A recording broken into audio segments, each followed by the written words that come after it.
Really? You have a lot of smoking. I guess they don't care about me. Right. They care about it.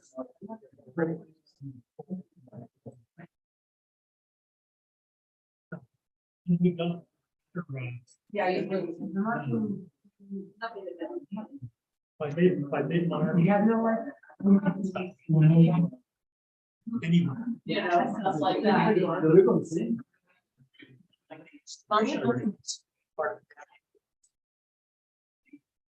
Theory is people don't have snow. Yeah, it was cheaper.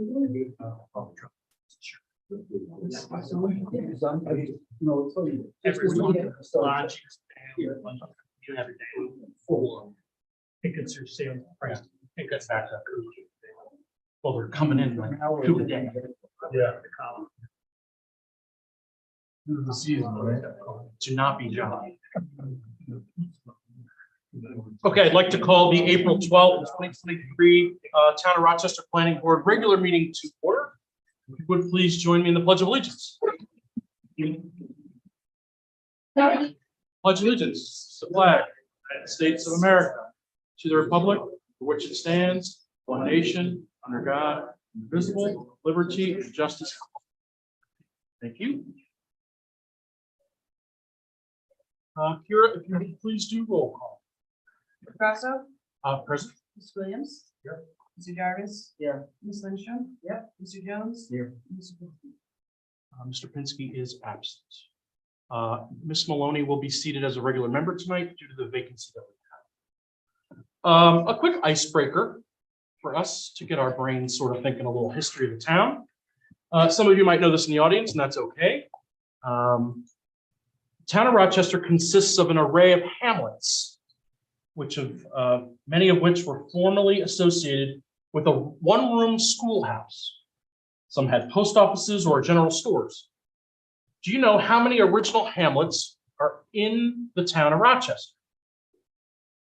Well, if you don't, that's okay. You could think about it, take a minute. Maybe you live in one, or hopefully you live in one. It stunned me with the answer as well. I was talking with our town historian today. There's 23 hamlets in the town of Rochester. I'm going to go through those quickly. Ackward, Allergerville, Cherrytown, The Clove, Bantine Kill, Granite, Kerhonkson, Cripplebush, Kaiserac, Leaphart, Medegahunks, Millhook, Mumbacus, Palentown, Pataucum, Pine Bush, formerly known Pottersville, it's no longer, Rochester Center, St. Joseph, Tabasco, Verneuil Falls, Whitfield, and Yeagerville. So a little knowledge of the town there. Some people might have gotten 10. I got 8. I was Cooper 9. 9, okay. Okay, without further ado, our first application is PB 2023-96. The applicant is Henrika Seltenrich and representative is Cynthia Land. Come on up. For members of the board, Cindy is representing Henrika and the Bantine property. Cindy, you want to give us a brief little narrative? Yes, Henrika is my neighbor. She has been since I moved there. As you may remember, I was before you guys a couple times, a couple years ago. And Henrika is recently widowed. She is in her 80s. Polish is her first and foremost language. And her English is, and that's why I'm representing Henrika. She's a close family friend. She has 3 sons and 1 daughter, and she's in her 80s and ready to engage in estate planning. We have 1 child that wants to continue the family tradition and run the farm, and the remaining residents and the 2 landlocked parcels are to be combined and put in a lifetime trust for her that go to the other children. So board members, this is a current 3 individual parcels, 1 that has a large camp on it, 2 pieces of property behind it that is landlocked. The goal of this lot line revision, which I'm calling a lot line deletion, is to take the 3 parcels, combine them into 2, and eliminate both landlocked properties, which I'm sure the town of Rochester will appreciate tax-wise. Does anybody have any questions on this? Nope, looks fine for a lot line. Okay, great. Anybody else? Just, Rick? Cindy, maybe you can explain the map. The map that's dated 3/24/23, is that the one that we're operating with? Yeah, then Buccaneers, yeah. So you got two parcels labeled parcel A's, parcel A, parcel B, and another parcel A. You can see it. Yeah, I can't tell what the old one is. Right there. I know Bill used a blue. I'm sorry. I've got the big map here. Rick. Here it is on the screen too. There's a same one. Okay. So these are the two landlocked parcels here. Okay. This is We've the got it right at the original. point. And so the division will go here. We're using the pond and streamline, but we expanded it a little bit there so that there's enough room to put wood road in. So this is being a one and And that that is being eliminated. This and that will be as well as. Yeah, it's. Good. Anybody else? Do I have a motion to certify the lot line improvement? I would make a motion to certify the lot line. I'll second. All in favor? Aye. Aye. Any opposed? Any abstention? Okay, Cindy, you get the record for a 5-minute meeting. So thank you, everyone, Thank you. and I love. You The new know, setup? everyone is now. This That is What's great, where are we camping now? Cindy, get us your Mylars and your maps with Kira. We'll get those signed when you're ready. No problem. I'll do them for Bill and get them down Great. to you next week. Thank you. All righty. The next application. John. The next application is John Roth, being represented by Peg Hillregal for a property on Lang Road. Peg, how are you? I'm good. Welcome back. Hopefully my project is almost as simple as that one. Okay. John Roth and his wife are proposing a lot line division also. Okay. They have 2 parcels with 1 house, and they want to combine the 2 parcels. This is on Lang Road. Total acreage of almost 7 acres. It'll be 1 7-acre piece instead of a 4.4 and a 2.5 acre parcel. Thank you. Mark? Do we see that? Because we don't have that. Yeah, we don't have the map in our folder. Unless we have to. You only certify a real We go that map from a real. So, that's- Maybe more.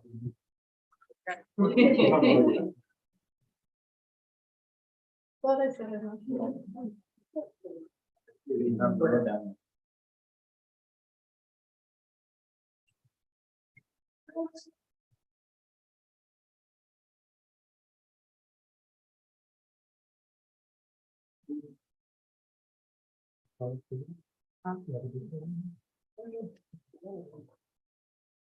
So Margaret, which line is going on? The line near the cistern, there's lot line to be deleted, it's kind of light on this map, and it also goes down, there had been like a 20-foot flag lot, is what it was in the rear. That Say that was again, 20 foot line. the 20-foot flag lot. that That's was nice to get rid of. eliminated, so Thank you. we're getting rid of that. It's just me one flag lot, Big one. Yeah. No change in driveway. no change in any of these improvements, nothing new proposed. Any other questions from board members? Looks like it's pretty cut and dry. I think it looks totally fine. Any map notes or They anything we're will missing? need 2 map notes. Okay. They will need the right to farm map note, that you can certify conditional on having the, I can, so we have a standard right to farm. Take care of the issue, basically say the farms don't smell and that. And then we have a standard, it's in your certification. Yep. note. This is not license to subdivide something along the lines. Just. I can send you this, Peg. Okay, send me those. We'll send you both of them. And then usually, we always ask across line road, we always have, which most towns don't do, to have all of the section block, lot, library, et cetera, of the across, so Okay, I have the tax map numbers. You want exactly, me to just pick the rest? you're doing, that, put them on those 2, and other than that, those are really minor. Okay. Need a motion to certify the lot line as presented after the map notes and updates have been updated on the map. I will make a motion to certify that the chair can sign contingent on adding the right farm, the lot line improvement, map notes, and putting all of the blah, blah, blah information on noted lot 2 and lot You want to say that? And I have a second for Patrick. 3. Patrick here. All in favor? Aye. Any opposed? Any abstentions? Okay, Peg, 5 minutes, pretty good. How we doing, Dave? We're moving pretty good? Okay, don't stop the flow. Bill, you're up.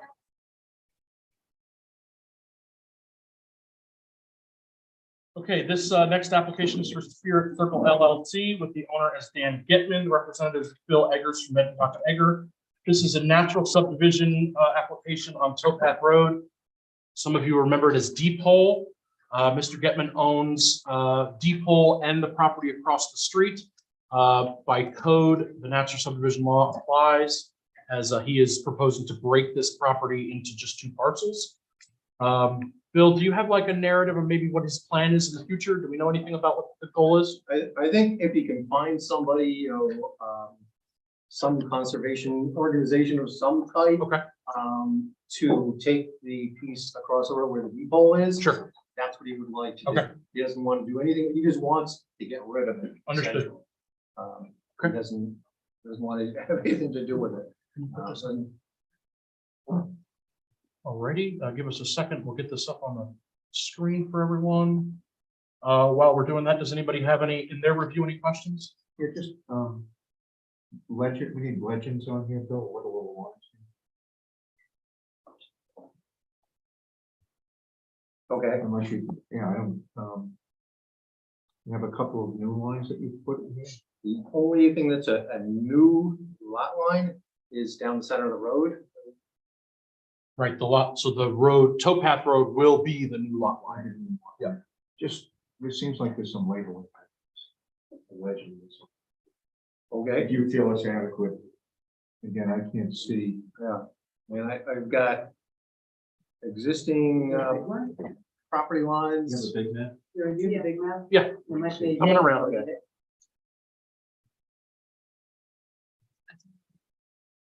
So we do need the right to farm Okay. and the Lot line, lot line improvement. which we'll send you, Bill. Okay.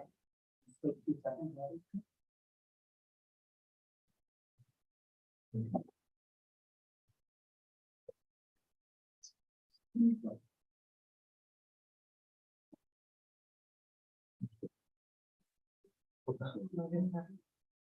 I take that back, though. Yeah. It's like- Okay. Just needed something bigger to look at. Yeah. Okay, so we're good on the legends, Rick? Okay. So right to farm, lot line improvement notes. Anybody else have anything? I'll make a motion to certify, contingent, clicking to certify. And we're signing by the chair contingent adding. Okay. second. Zach seconds. All in favor?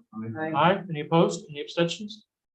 Okay, Bill, 5 minutes? 3 minutes. 3 minutes. All right, you win. You can't say that about the rest. So lot line improvements are normally pretty quick. We'll get those over to you and then you can get us the Mylars to sign. Thanks, Thank Bill. you. Okay, moving right along. Stonehouse Tavern.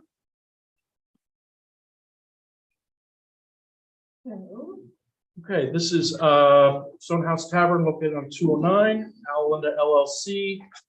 Owner is Al Roberts and Linda Bradford, representative is Nadine Kearney from Peak Engineering.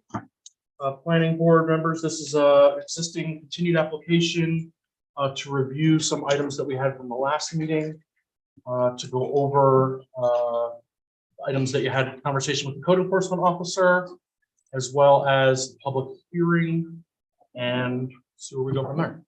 Okay. Nadine, anything you want to give us a little quick update on what your conversation with code enforcement was and where we're at? Sure, we can touch on the things that we talked about at the last meeting too, that's Sure. added to the plan. and the code enforcement officer. So, there were a couple issues that the code enforcement officer wanted addressed. One of them was, protection at the edge of the driveway as it's around the hill. It was mostly to, protect the propane tank that's below, but, we added a note in accordance with the code about providing, a guy rail or some protection in that area. So that's an add to the code. Also, there was concern about parking in front of the building for, fire egress and emergency access. So, it was determined that the 4 parking spaces that exist currently are removed from the plan. And I don't know if you got anything in writing from them. but- I did. I asked the code enforcement officer to supply us that he was satisfied with the new submittal, and we did receive that. Okay. So he is all set. Those are the spaces in the front, on Code 9. They eliminated the spices in the front, and the code Yeah. enforcement officer is acceptable of the new maps. So that included whatever had to be restriped or a ramp with the, exit door in that area, so all those changes have been added. Thank you. One of the items in, when we talked about it the last time is that we're providing permanent structure for restrooms that's been added to the plan. Okay. The design for the sanitary system and water connection has been added and submitted to the Essex County Health Department as well. Okay. So that's been taken care of. The narrative was updated because of some parking calculations and some other things, so Thank that was changed. And then there was some lighting notations from CPL as far as the height of the poles, the manufacturer cut sheet indicating for cutoff, and also about how it's gonna maintain the horizontal light level and the hook candles. So that's all been added to the plan. And I don't know, did you hear back from CPL in this submission? We submitted the original lighting review to CPL. We have not submitted the response yet. So we're at that, we're gonna have that conversation today, whether the board is satisfactory with what you have provided. They want CPL to take another look at it. If there's other things that CPL needs to look at, so we'll have that conversation. Okay, great. Any other things that you have that jumps out at you? I know Mr. Church did a review, which you have those comments as well that we provided. Right, which we addressed with the, pretty much the Yep. last submission, and then. Yeah, all these are Other- outstanding Other items. than what was left to work out with the building department. Correct. So, yeah, and then I Okay. don't know, So- he re-reviewed it, but we didn't get any. of it. Okay. So we're good on your aspect, so we'll just go around for board members if you have any notes. Maren, you want to start? So I have a couple of just clarifications, Maureen. On the map, ex post facto Greg's comments from CPL, the red, is that the entire like lumen? It's not the whole. And didn't you have a lumens map at one point? So Or am I this is the, supposed to- this is the foot candle spread, and so we highlighted, we changed the color a little bit. There is also a yellow line beyond Exactly. that. So I know it's light and it's hard to see, but that's just where the most intense light is, and then there's the yellow that overlaps through the parking lot. So that shows, and the yellow is, you can see that, the 0.1 foot candle. And, oh, there's even a lighter yellow, Exactly. 0.1, then there's the 0.2, and then the 0.5 is the red. So they're on there, they show the overlap, they show that they extend throughout the entire So parking area. instead of having to do a full, like, we do sometimes illumines to the edge, but we're supposed to be down at front one, you know? We could assume that the yellow and the light yellow under there, they were clearly gonna be low enough in all of the edges of the property from these three lights, that we don't need to do a full. I'm Correct, trying, yeah, and I believe CPL mentioned that in their. that's what I was understanding from what they said. Perfect. The second thing, so these on the letting, this is really, these are the ones that they go on and not competitive. Yeah, so they will be on kind of, there's a couple ways you can do it. So there'll be, optional motion sensor as well, in case of something, but otherwise they're set to go off. And then Greg had something on. Do we have a tear sheet for these also, or are they just like, No, we submitted cut sheets for the bollards and for the pole lights. so the pole light is the one that goes like this? Yeah. In the character graph. And the bollard is obviously the bollard. Yeah, it's just a pole. So that's what I didn't understand. So the one that's a pole light, that's not solar, right? Or that's solar too? They are solar as well. Yes. So my question there is, on all of these, what if we don't have a lot of sun? Like, No, typically they're wired and they're wired, so. solar. Yeah. Okay, so we do solar, and if the solar is insufficient, then the wiring will kick on. My thought just being like, will they end up with everything in the dark, you know, and they're in big Yeah, trouble no, because the no, solar they doesn't get work. wires. Okay, Yeah. perfect. That's good. Then I have two other questions. One is like, I know you're 9 months pregnant, you do with this plan, so nobody's going back at this point. But did they ever think of an option of doing a deck around the tavern and solving the outdoor dining, whatever stuff that way? I mean, it's a little busy around there, but as you said, I'm more of a curiosity. Yeah, we talk about a lot of different options on the site, and because of the existing infrastructure and the way the site is laid out, and basically the need for additional parking for that, and the We're gonna go up investment, and then back down. right, and the investment that they've already put into that area during COVID, that it just made sense to. But yes, especially with the whole restroom issue, it was. That's what made me start to think of it, that would make it easier, but then it's tough to put a good deck, because there's so many. Yeah, no, we explored every. And then is the mobile home gone? No. No? Mobile home stays, it will be accessed, still off of, Sand Hill Road, but there will also be access off the front of the property, because now that property will And that's go. just used as an Airbnb? It's used as a monthly rental, if I understand correctly, not an Airbnb.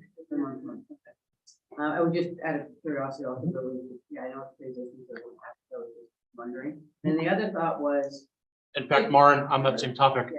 the well and septic that is going to be, the well that is going to be used fuels the well for the new building for Area. bathrooms is going to be used that, and then they're going to have a new septic for that portion as well. For the new bathrooms on the hill. Right. Existing The water. Water will come from the well that serves the. And then a new restaurant. septic to purchase that. New septic. But the home on site has its own well and septic, Correct. separate from. that's right, there's others, will be free of everyone. And then one other quick. On the whole access off the back, did you also ever think? Because part of it's public and part of it's private, that helps the debate and problem, trying to decide. If you of doing it, or I don't know if you contacted the people that co-own the private part to say, hey, can we just do access that way? And The zoning really doesn't allow access to a commercial facility from a private road. And also because there is an existing access to wayfinding to say, okay, well, you can access from here or go to that road. Right. It's just not conducive. But the zoning doesn't allow it anyway. So it is a private road at this location. And we talked in the last meeting that actually the traffic will be reduced on Sand Hill Road. Because now the owner will be utilizing that to get to the mobile home. They can actually go through the property off of 209. So the Sand Hill owners, I assume, probably be a little happier that they won't have as much road to maintain. Well, so basically, The mobile home will still utilize that driveway because there actually isn't, this doesn't connect to where the Okay. mobile home is, but. But if there's any really maintenance or has- anything, For Sand Hill Road was the only access to that, part of the parcel because of the grade difference. So now the owner will obviously have an access that they can utilize from 209 to service or anything in that area. So, yeah. all right, I'm totally good. My only other thought was that maybe we should throw a last review the CPL. So that's, These are responses of the lighting, Sure. and also to give a last look at all the driveway grading, et cetera, stuff, since I'm clueless on if it was proper or not. how does the board feel about that? We could, they hear that CPL. did So the CPL lighting. did their review about the lighting. They had some questions. That was, those comments that they were incorporated in the plan. Right, Correct. so that's So all I'm okay. taken care of. I'm okay with that. As far as I had a similar question about the access from the bottom parking lot to the top parking lot. I don't know if we want to give the CPL to take a look at that. Nadine, I was there, it looked pretty steep, and it also doesn't look like it's been graded properly in any fashion. There's ruts in it. There is no access runoff right ruts or now. whatever. There There's is no access yet. Existing, this has to be constructed. They're Well, there's very, something going up they're there. very, yeah, so when the So that's not. the plan. sanitary was replaced, for this building, there's a pressure line that goes from the restaurant to the septic up in the back, so they had to excavate to put in that pressure So line. it was excavated. That's why Right, it but looks there so is no road. We would be happy to Figure put in they the can road. shut- To be I was constructed. gonna say, four by four might get up there. No, it is not constructed at all, and this depicts the cut and fill that has to happen there. It's up to What's you. the slope gonna be? It is less than 12%. There's one small section that's only a couple feet long, that's 12%, and the rest is less than 12, which is below the maximum grade requirements of the town. It's 15. It's up to you guys if you want CPL. I feel like it, based on their submittal, it does meet the code. It's up to you guys if you want to have them. Has CPL had looked So- at it originally? At any So- point? No, CPL has not reviewed engineering with the exception of lighting. And the lighting, again, the comments were basically, to add the pole mounting. Yeah, the lighting's fine. So we did. Okay, so they really don't have to. It's look at really that just, again. yeah. You're gonna have to gun it to get up the. No, this driveway. driveway, once it's in and built in accordance to this plan, it's Right not now, going to you be have to- steep, Right. yeah. I also had, I'm sorry, I just remember another, technically in our code, 140-24. In front, you're supposed to have a 15-foot landscaping strip onto, on commercial. So this is. This is all existing conditions along Exactly, the. This- I know, I totally agree, I'm just throwing this out there, if, since we're not doing the parking there, is it asphalt there, or is it? Yes. It is asphalt, okay.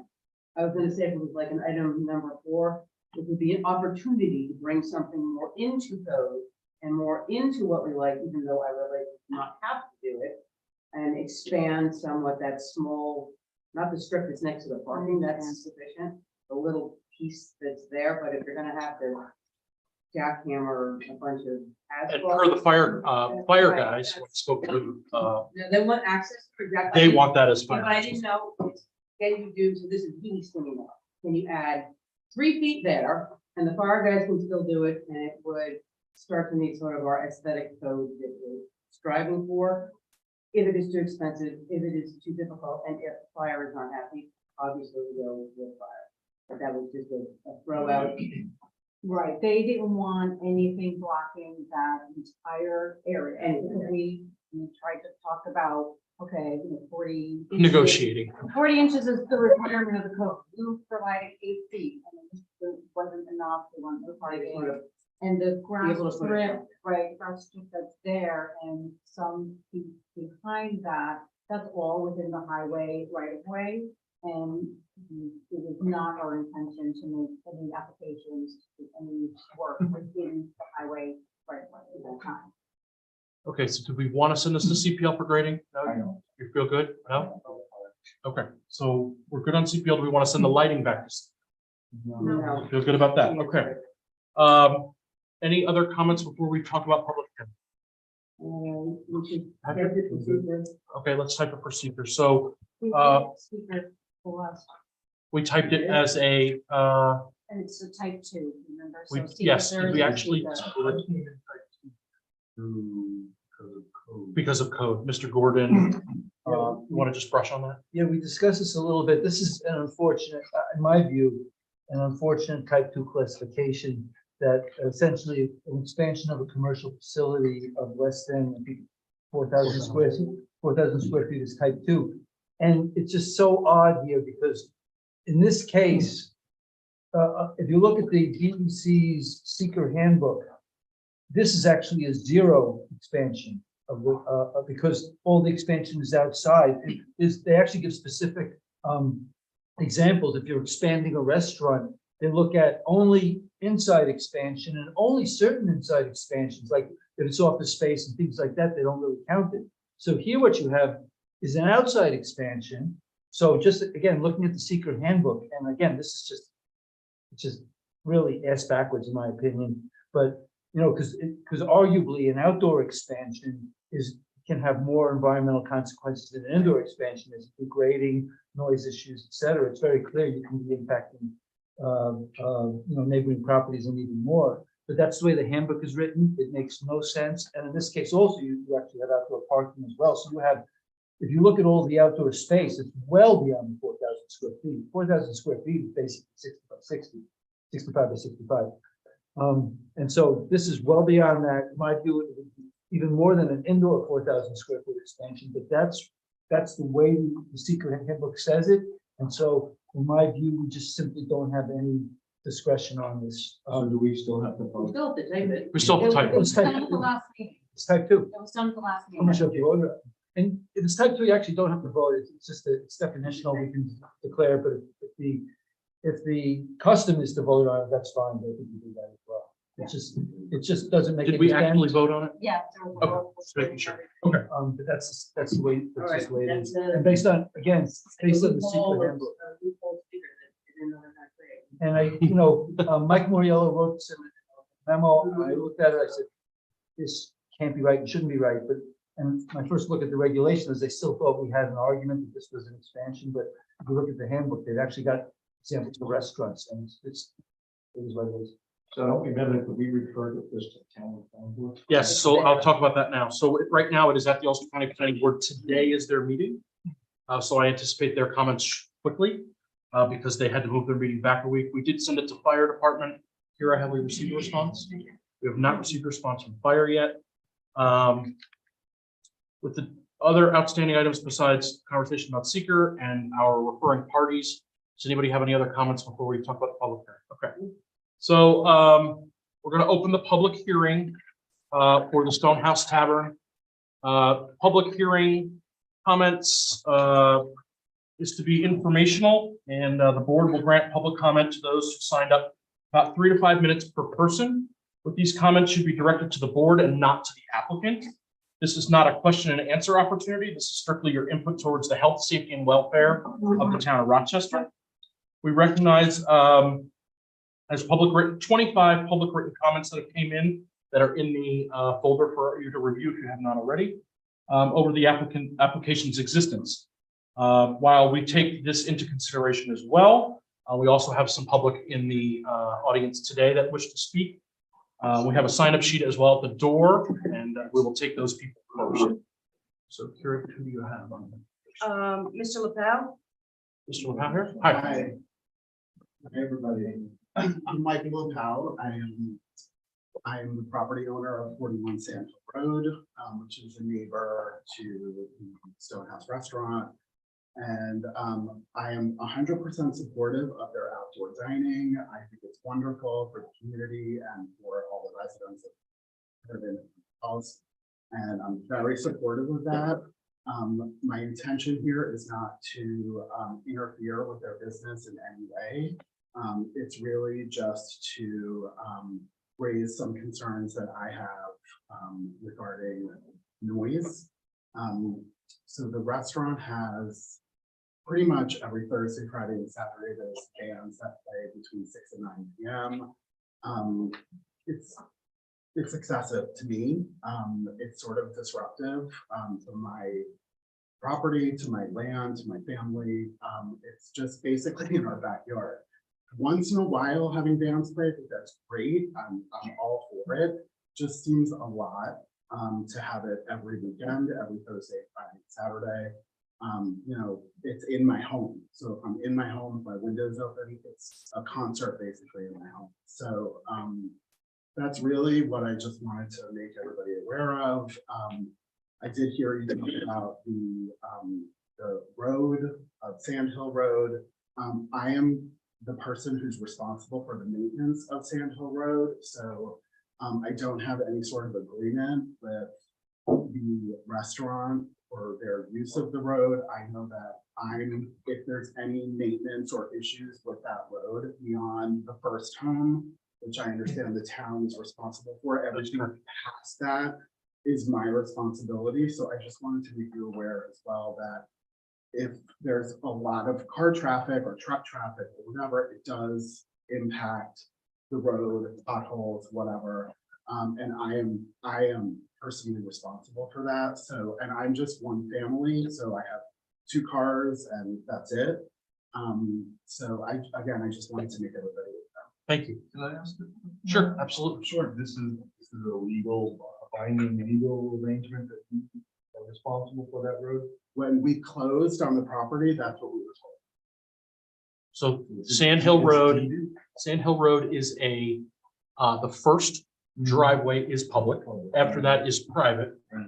And Mr. Lapone is responsible, I believe, by deed to maintain that road. Is that correct? That's what I understand. Yes. And the responsibility goes past where you own to the further down? From what I understand, it's from 8 Sand Hill Road, which is the first home. Like the town will plow up until that home. So everything past that home, all the way up until my home, which is at the end of the road. Oh, your house is at the end. I was Yes. thinking you Oh. were further down. No, it's at the very end of the road. So that road ends with my home. Okay. I have a question. Do you have a road maintenance agreement for Sand Hill Road after the town stopped taking those? I do not. I mean, unless it came with my closing documents, I don't know. I could certainly check. Okay.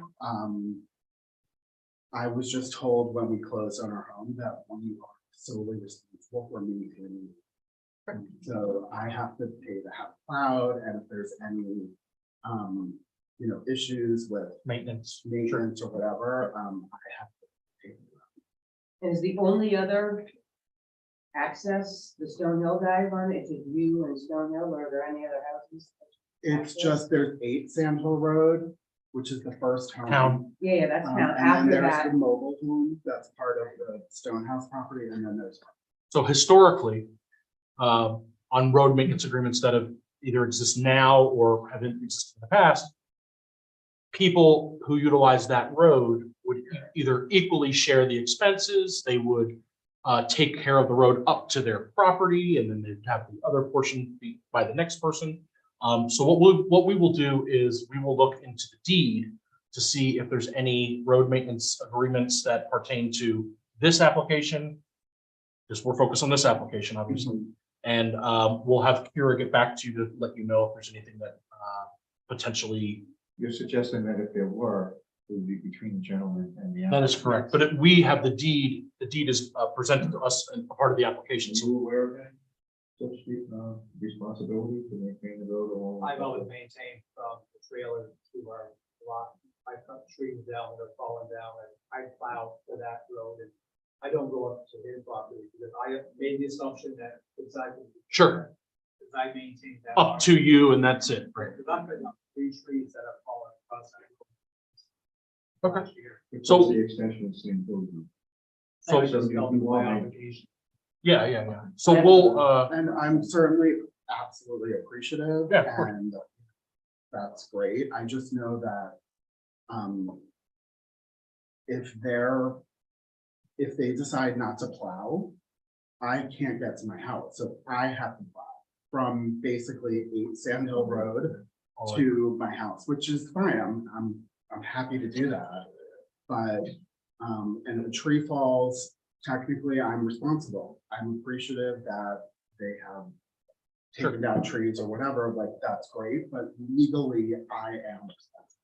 So understood. just a quick, somewhere in one of the meetings, maybe, you mentioned that there was gonna be a chain across something with a sign that said Dragon's not permitted. No, the chain is, So- That's Where's within, the- that's within the property. that's within the property, not Sand Hill. So to really clarify on that, part of this application and this proposal, which, to reiterate, is for the outdoor seating and to maintain there and build additional parking, have access to the back. This application provides the commercial access directly from 209 through the existing parking lot to get to this area, so that Sand Hill Road will not be utilized for commercial access. So, and as part of this application, it's being proposed that there's signage there to say not an exit, and that there is gonna be a chain across so that people will go out through 209 and not utilize Sand Hill And Road. guys, as a matter of protocol, we should be running all the public hearing people. Correct, yeah. So this is not a back and have forth, this but- discussion yeah. forward. Okay. That's what we can do. Mr. LeBone, anything else you have to bring to us? Oh, it's locale. Oh, wow, sorry, I'm That's sorry. all right. No, nothing. I just, again, I'm fully supportive of the outdoor dining. I think it's wonderful. It's just. I just really want to. Literally next door and it's, wow. Understood. Thank you for coming tonight. So I appreciate you giving it up. Absolutely. Thank Thank you. you. Anyone else? Mr. Strickland, is that right? My name is Bill Strickland. I live in 8 Central Road, not an issue with me. It's gonna wait till my fun up. And I think I'm gonna reiterate a lot of my concerns. I really have no issues with the outdoor dining. It's a great idea. Great ambiance. It is just, is incredibly natural. And it's multiple nights a week. And it's from summer indoors with the windows closed. That's the end of the day. My wife and I live in Sherman, and we moved here from there because everything very Airbnb, or it was just music. Oh, we couldn't go outside, couldn't enjoy our cocktail and do ours. But the owners and some incredibly nice people. We talked about them last year. We talked about different ways to address it. Some of the band made every effort they could to make it well. It's certainly everything I was going to suggest. We tried, just unfortunately wasn't quiet. Okay. Which is what we want. Okay, great. Thank you for coming. Anybody else on the public hearing for Stonehouse Tavern? Okay. Because we are still waiting for Ulster County Planning Board comments back as well as fire, I'd like to keep the public hearing open. Okay. And I'll make a motion. I'll second. all in favor? Right. Aye. Any opposed? Any abstentions? Okay, so we'll leave the public hearing open for our next meeting. We'll let you know when that will be. Any other comments from board members on the public comment? Well, I do have, because I missed some of these, I apologize. We have a noise Yeah, just rule here, right. and we have ambient noise of nothing more than, what is it? So we didn't do a noise test with the. We do have a noise test. We have a noise test, so does it meet our code on the noise test? It meets it and it's So- below, I believe. It is, so we did submit, a noise impact study. And, the findings did show that it at or below at they show the locations, on all the property lines that they did. It will also note as a mitigating factor that the plan, through the narrative and as we discussed, is, limiting the music Friday and Saturday nights. Say that again, just to Friday and Saturday? Right, so it does eliminate, Thursday. So that should be a condition. Is it acoustic or amplified? Whatever, things like. So where did you do the ambient testing on 209? I did not do it personally, but there is a study that was done by a company, and they show the locations and along the property lines, because that's part of the code requirement. I didn't see the map like that. Yeah. Waiting. Because if they did the ambient on 209, Well, then it is. We have to do it. That's that 209. Yeah. That'd be done in four times, right? Do you know the date of it, Mark or Kira? Kira, do you know where this is? No, I don't know. Did you look, please? Yeah, I'm looking. Yeah, because this was discussed at the last meeting, and the report was discussed and accepted. So the date of the report is January 24th. And, they have 4 different locations, so one, was at 209, and then the other 3 were at the, east, north, and west property lines. Okay, Maren, it's in the 130 cover letter. And it is page number 7 from WSDG Design on Outdoor Dining Music Noise Impact Study.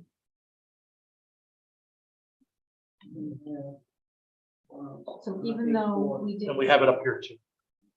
Needed through seeker, it was required, special use permit. Say it again, I'm sorry. Even though it wasn't required through seeker, it was required through the. Special use permit, yes, Exactly. thank you.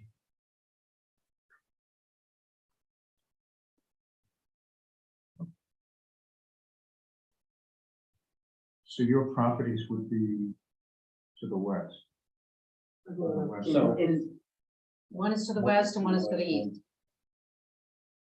from backside or So if you go to page number 8 of that document, it shows the decibel level of all 4 corners.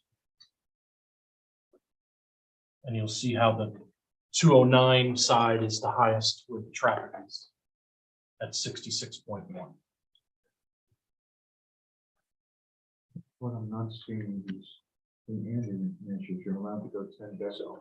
the ambience on Page 10. page 2 of his noise impact study, but. Yes. Well, the code allowable, the measured ambient on all these property lines is less than the code allowable, which is 10 above the measured ambient. So if you go to page 10, it actually gives you a table, Rick. It has the code allowable and the measured ambient. What they measured is within a code. Is there?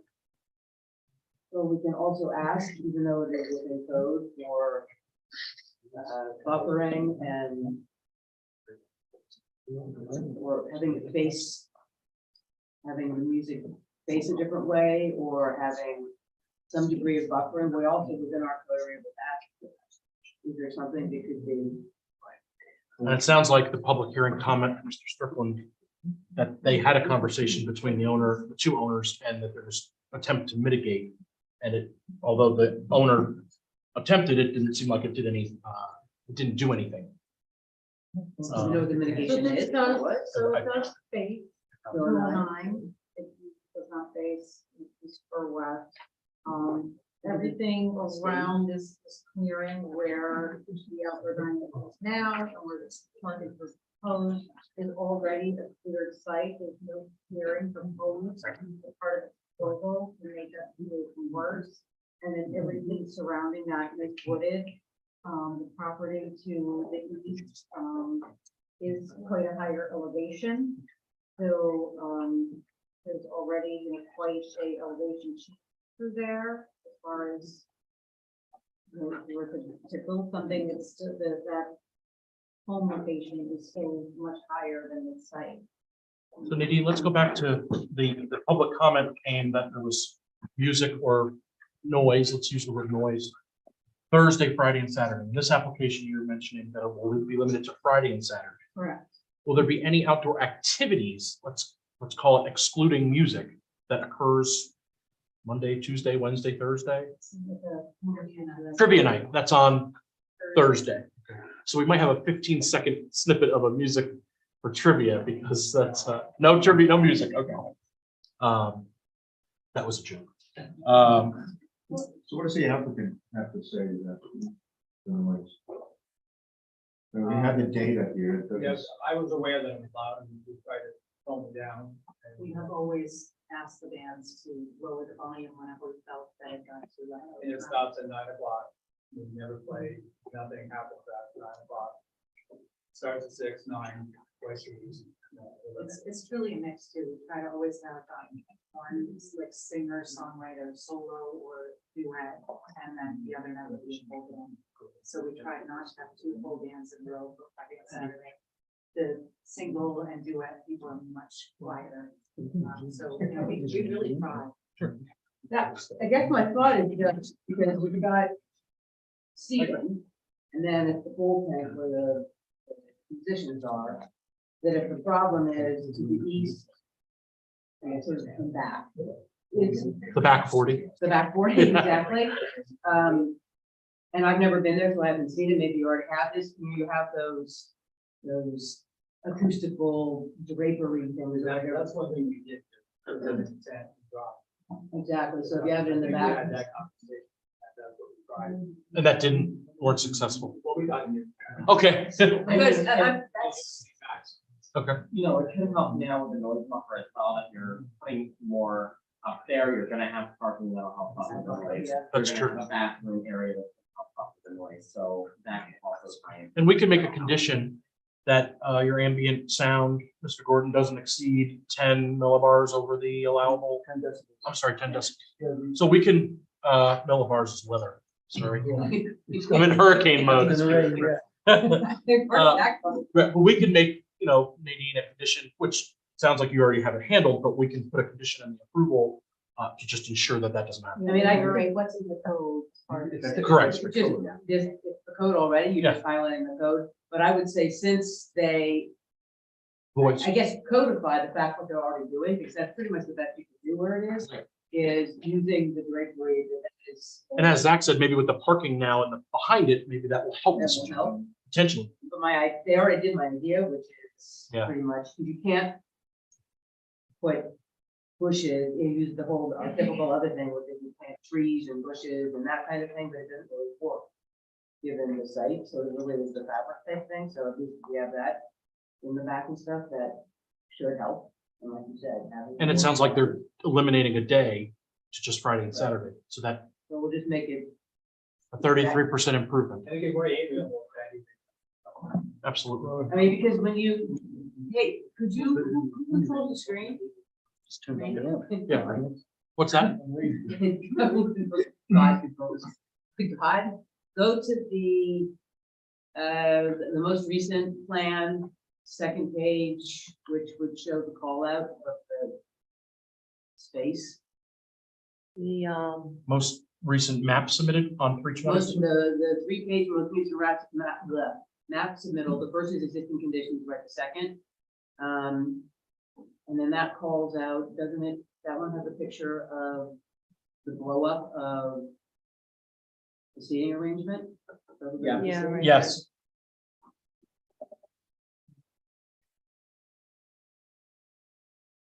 What are you getting at, Mara? Well, what I'm getting at is just brainstorming here. Sure. That you're right here. Right. So they've got that, so you have, the cloth thing in the back. It's not on the map here, but it's like right. Yep. Right here-ish. The only other thing I could think of, and this is flat up here, Once the incline goes above, the grade This is increases, all that's all flat. flat. is maybe you could put some of the brick you pipe in with some noxious fast growing white pines or something. I mean, you don't want to cause a hazard with the driveway kind of thing, but if there's something else that you like around a little bit there that would also help deflect it, and I'm just. Because the number one thing you can put in acoustical curtain kind of thing. Right. I don't know if in landscaping, because that's also in our code that you can use. Well, you've got, may I? Yes. So you've got the, it's 140. This is the way where it came, F. And you can either be below an ambient noise level, you can be 5 to 10 decibels above it, in which case the planning board's authorized to make site plan, require site plan changes. Walkway or wall or whatever. Above that is not allowed. But our read of the code, correct? That's right.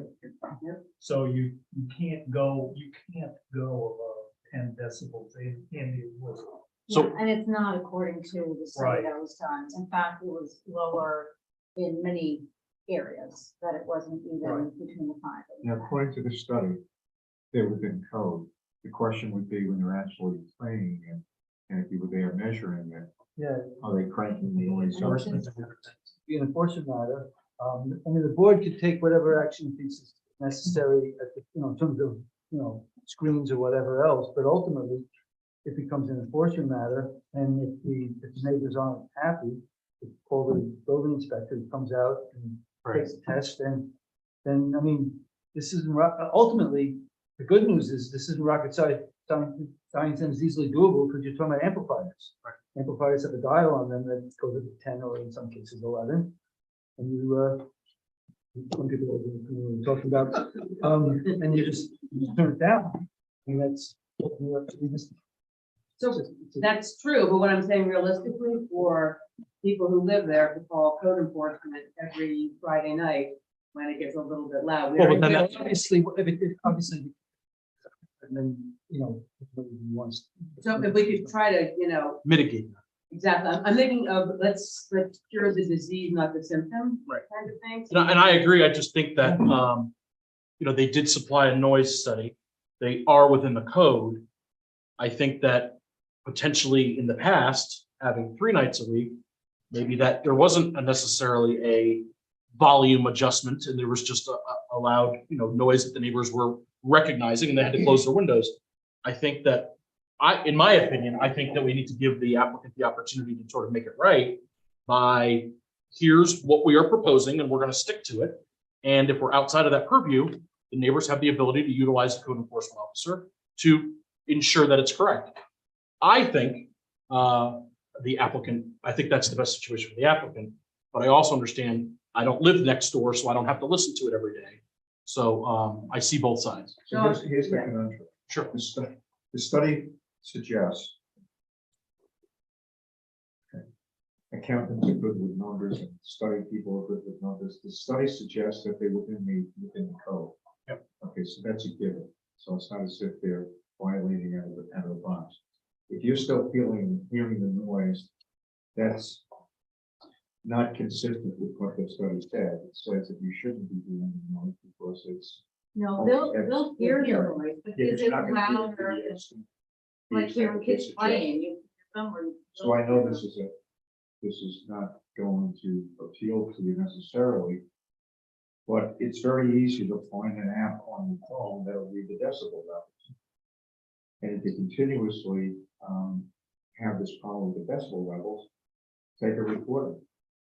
And then it's a matter of going down to the code enforcement, and it gets, it gets more. On Saturday X, it was at 81. Well, that's 10 decibels above, quite a number of decibels above what it's supposed to be.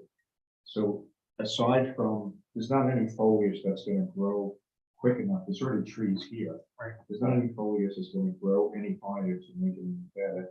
You could try to wrap it around, or apparently you did try to wrap it around to do the sound reduction stuff. The ideal thing would be a bandstand type of structure with an overhang that would reduce it, would project it in a different direction towards the line. That's how to reduce it. But it would have to be a permanent structure or something that gets rolled down at night with this overhead projection device that's over the van, so it goes in a different direction. But I think But if we that's just, about all we can offer. If the study says. right, or just make it suggest as a, suppose building a bandstand, they get a condition of approval that they use the acoustical drapery, that which we're already doing. Yep. And then some kind of planting that will not be, a moderate amount, and that's pretty much all we do. Right, and I would also suggest just copying the code standard into the site plan approval Yes. resolution. It doesn't do anything more as a strictly legal matter, but sometimes with things like noise, and the CEO has to decide how aggressively to enforce. If putting it in the resolution is an indication that the planning board has taken the complaint seriously and that it is to be enforced, not only as a matter of the code, but also as a matter of approval. And so if, if, he may want to just not do it, something like that, but this is a situation where, it's clear that the board was thinking about this, and we had the public mention, two members of the public mention it. And so it's something that becomes an operating thing. And again, we can require all these other things, and we should. I mean, I'm obviously eager to see what we write up on this, but at some point, the mitigation is, the good news is it's very technologically simple. You just turn that dial counterclockwise and you have less noise. All And I right. know this can't be, a written mission, but I'm sure that the owners will check in with the neighbors. Right. Coming through the season to make sure that they're doing what they can to mitigate. Okay, We'll have it as a condition. Yeah. So I'll put the legal thing in what condition, but if you guys have anything else that you want, in terms of the structures or anything like that, we can do that as well. And it'll probably be quite helpful. Okay, Yeah, any- because even if the, owners talk to everybody, my point is always is, look at the owner for right now, we're writing something to go to the bank. So that would be something that's there, so we want to write something, so they decide to go. okay, any other comments, board members? Okay. No. Nadine, we will be in touch on the next meeting once we hear back from the Ulster County Planning Board and Fire Department, and we'll go from there. Okay, do you know when you sent this to the fire department, do. if we can follow up with them? We- I mean, we know that the planning board's meeting tonight. I know two things about fire. One, we sent it on March 23rd, which is the same day we sent it to Ulster County Planning Board. And we also sent another follow-up and we did not hear back. Potentially, they don't have any comments, which is okay. And then But I do want to give them the 30 30 days. days. Yep. We know that the Ulster County Planning Board is meeting tonight. I anticipate their comments late the end of the week, early next week. They normally take 5 to 6 days. So right when we have that, we'll let you know about the next agenda. Wonderful. Thank See you. you soon. All righty. Thank you.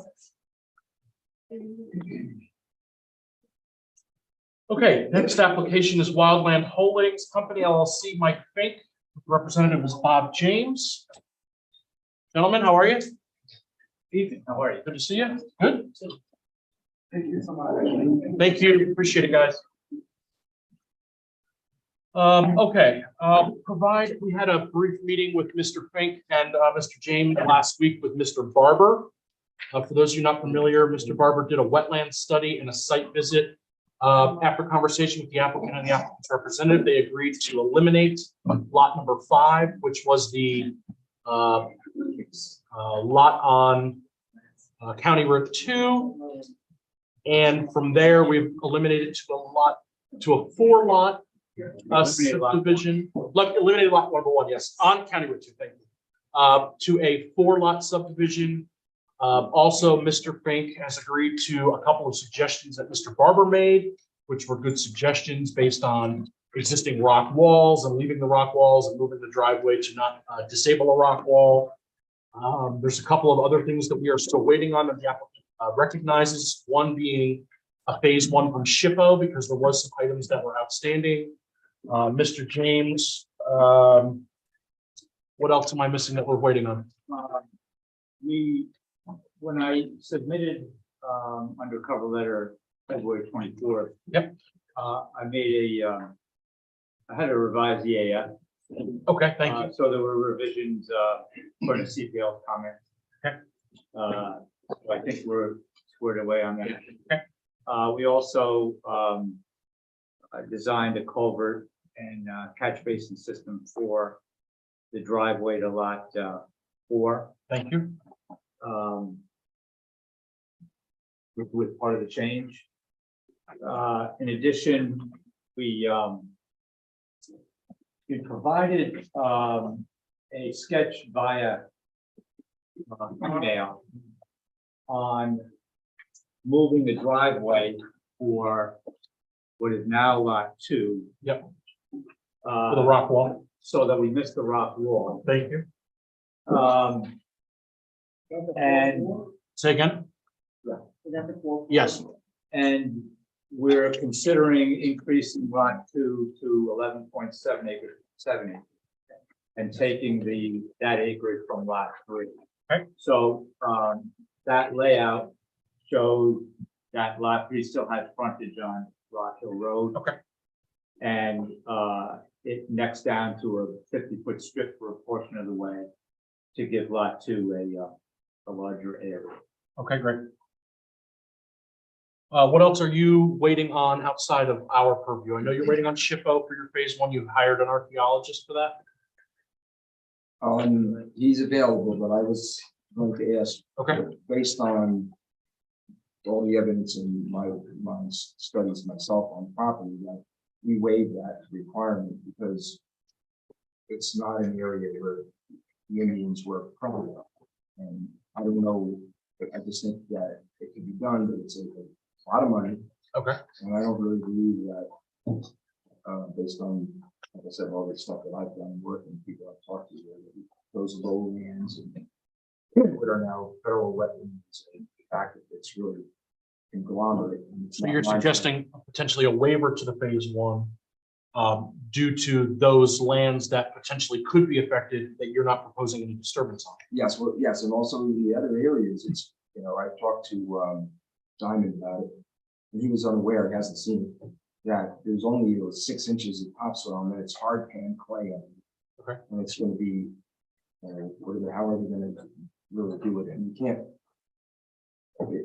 The limited amount of house site areas are not a place where I believe, I mean, of course, we know Native Americans were all over the place, but that's not a place they hung out.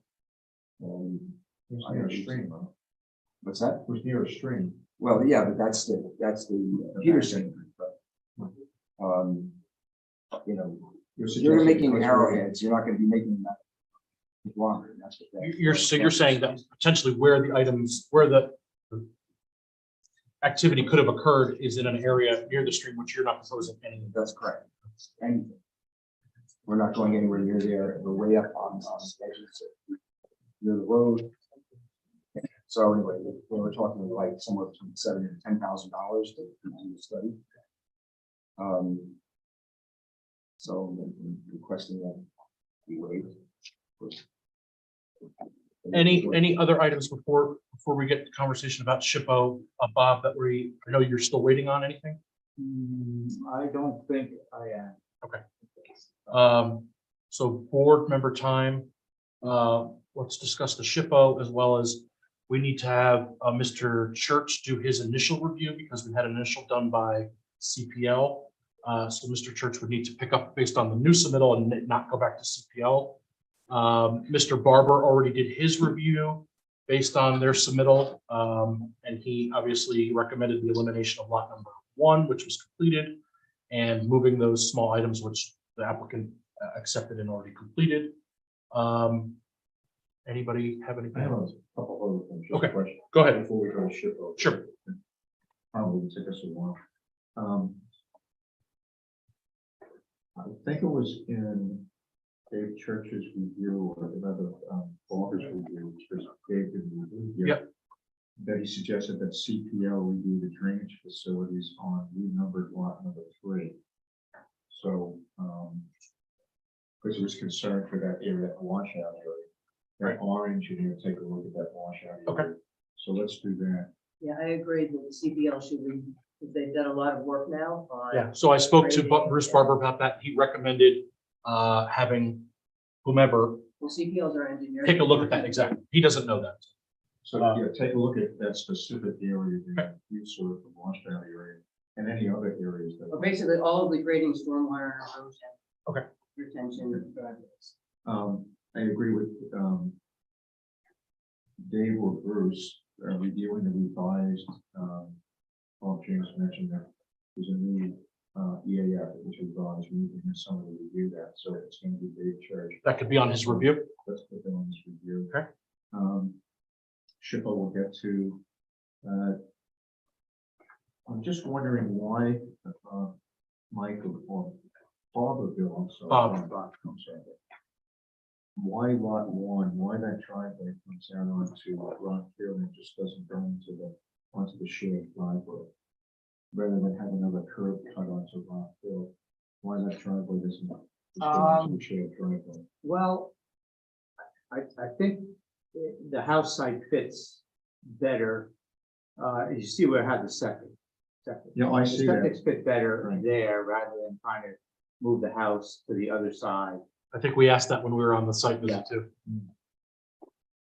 I also think too, it's better that it comes off of Rock Hill Road, so when make congestion, actually from shared driveway. It's gonna be close to.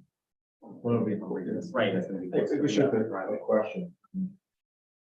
It's fine. Don't know if one of the documents from here, there's a reference to, private road. And this is a shared driveway, so I just want to make sure that we've got our language. This is a shared driveway. It's a not a shared private road. If it's a private road, there's a different level of review. that has to be Scrutiny. done. And I'll make review sure the that plans, it's- wherever I that's what said, it's shared. Whoever I said private road, Yeah, just make sure it's a shared driveway. And Bob, on that same topic, can you send me shared driveway agreements so I can have? It's there. It's there. Oh, okay, I missed So it. we just need to have Dave Wood do it. Okay.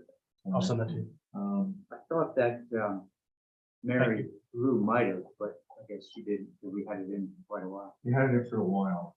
It hasn't changed. No, Okay, so potentially she reviewed. I'll look it over to see if she's already done it. If not, I'll send it. If not, we'll mark it as. Don't send me till you do it. Yep. And that's all I have. Thanks, on Bob. The legend, there's a lot of red lines, blue lines, dotted lines, some are straight lines. And I had difficulty matching it up with the legend. Because the legend's not the color, whereas the map is. And I thought that there were some things that were missing in the legend. On that. So, Bob, if you could just review that and make sure. Any dash dot Morse code type line. It's legends in the legend. I figured out what it was. It's mostly the wetland stuff. It just put that in the legend. And that's all I have except the SHPO discussion. Before we get to that, let's go see if we have anybody else. Maren, Zach, Marie. I'm just concerned about this archaeological survey recommendation. Okay. So I have a couple, just a question on Yep. that. The little like, the piece that goes, if you look at lot 3, you have the driveway access, and there's a piece that goes up the Rock Hill also of the lot, for lot 3, if a lot 3, new lot 3, correct? new lot Yes. 3, exactly. Why? Because you need a gondola to get down that slope to the house over. Just, right? So there's that, the piece that goes out there, why is that there? Why doesn't lot 4 just go straight across and lot 3 all the way and back with one access to the shared driveway? So you want to know why lot 3 has road frontage on Rock Hill and not just? Has two, has that piece of road frontage that you can never put a driveway. You don't have to have it. I think I. Yeah, I mean, we don't have to have. I thought that, It might be just an access for I thought that pedestrian access. to Rockland Road. I don't know. I mean, I'm not in disagreement against it, I'm just saying like, you couldn't do a driveway unless you have a gondola. they don't need to, that wasn't going to be used for a driveway. So it's just a It's just- question. I thought they needed 50 feet on the road. That's you're not wrong. So, because you're doing a shared driveway, we don't Right. necessarily need to do So road that's frontage. why. Right. So So we do you want to clean that up? And Bob, that's up to you on how you want to square that off. need, You don't even have to do it. You don't even have to do it, it was just exactly. you can just- All right, well, yeah, right. We can leave it for now. Yeah. Leave it, you know, So we don't have if you to. want to use it for pedestrian. Yeah, I mean, it's totally fine, it was just a question because I That thought was the reason. I mean, my misunderstanding. that's. Unless you're opening a rock climbing wall. This thing. Oh, that's a good idea. Rock climbing on Rock Hill? Sure. Curious. Do we have, once again, this is looking at all the lines, like there's a 100-foot, 100 foot off of all the wetlands. Yeah. line, Yeah. That's the little tiny dotted, right, that goes around everything? Yes. So you can see every once in a while I have 100-foot buffer. And it says on it Yep, wetland, That's wetland. what I thought it was, I just wanted to double check that. I asked that to Bruce Barber if if that was acceptable to him. He said it looked. No, I saw it and I thought it was fine, Yeah, there's a lot of lines.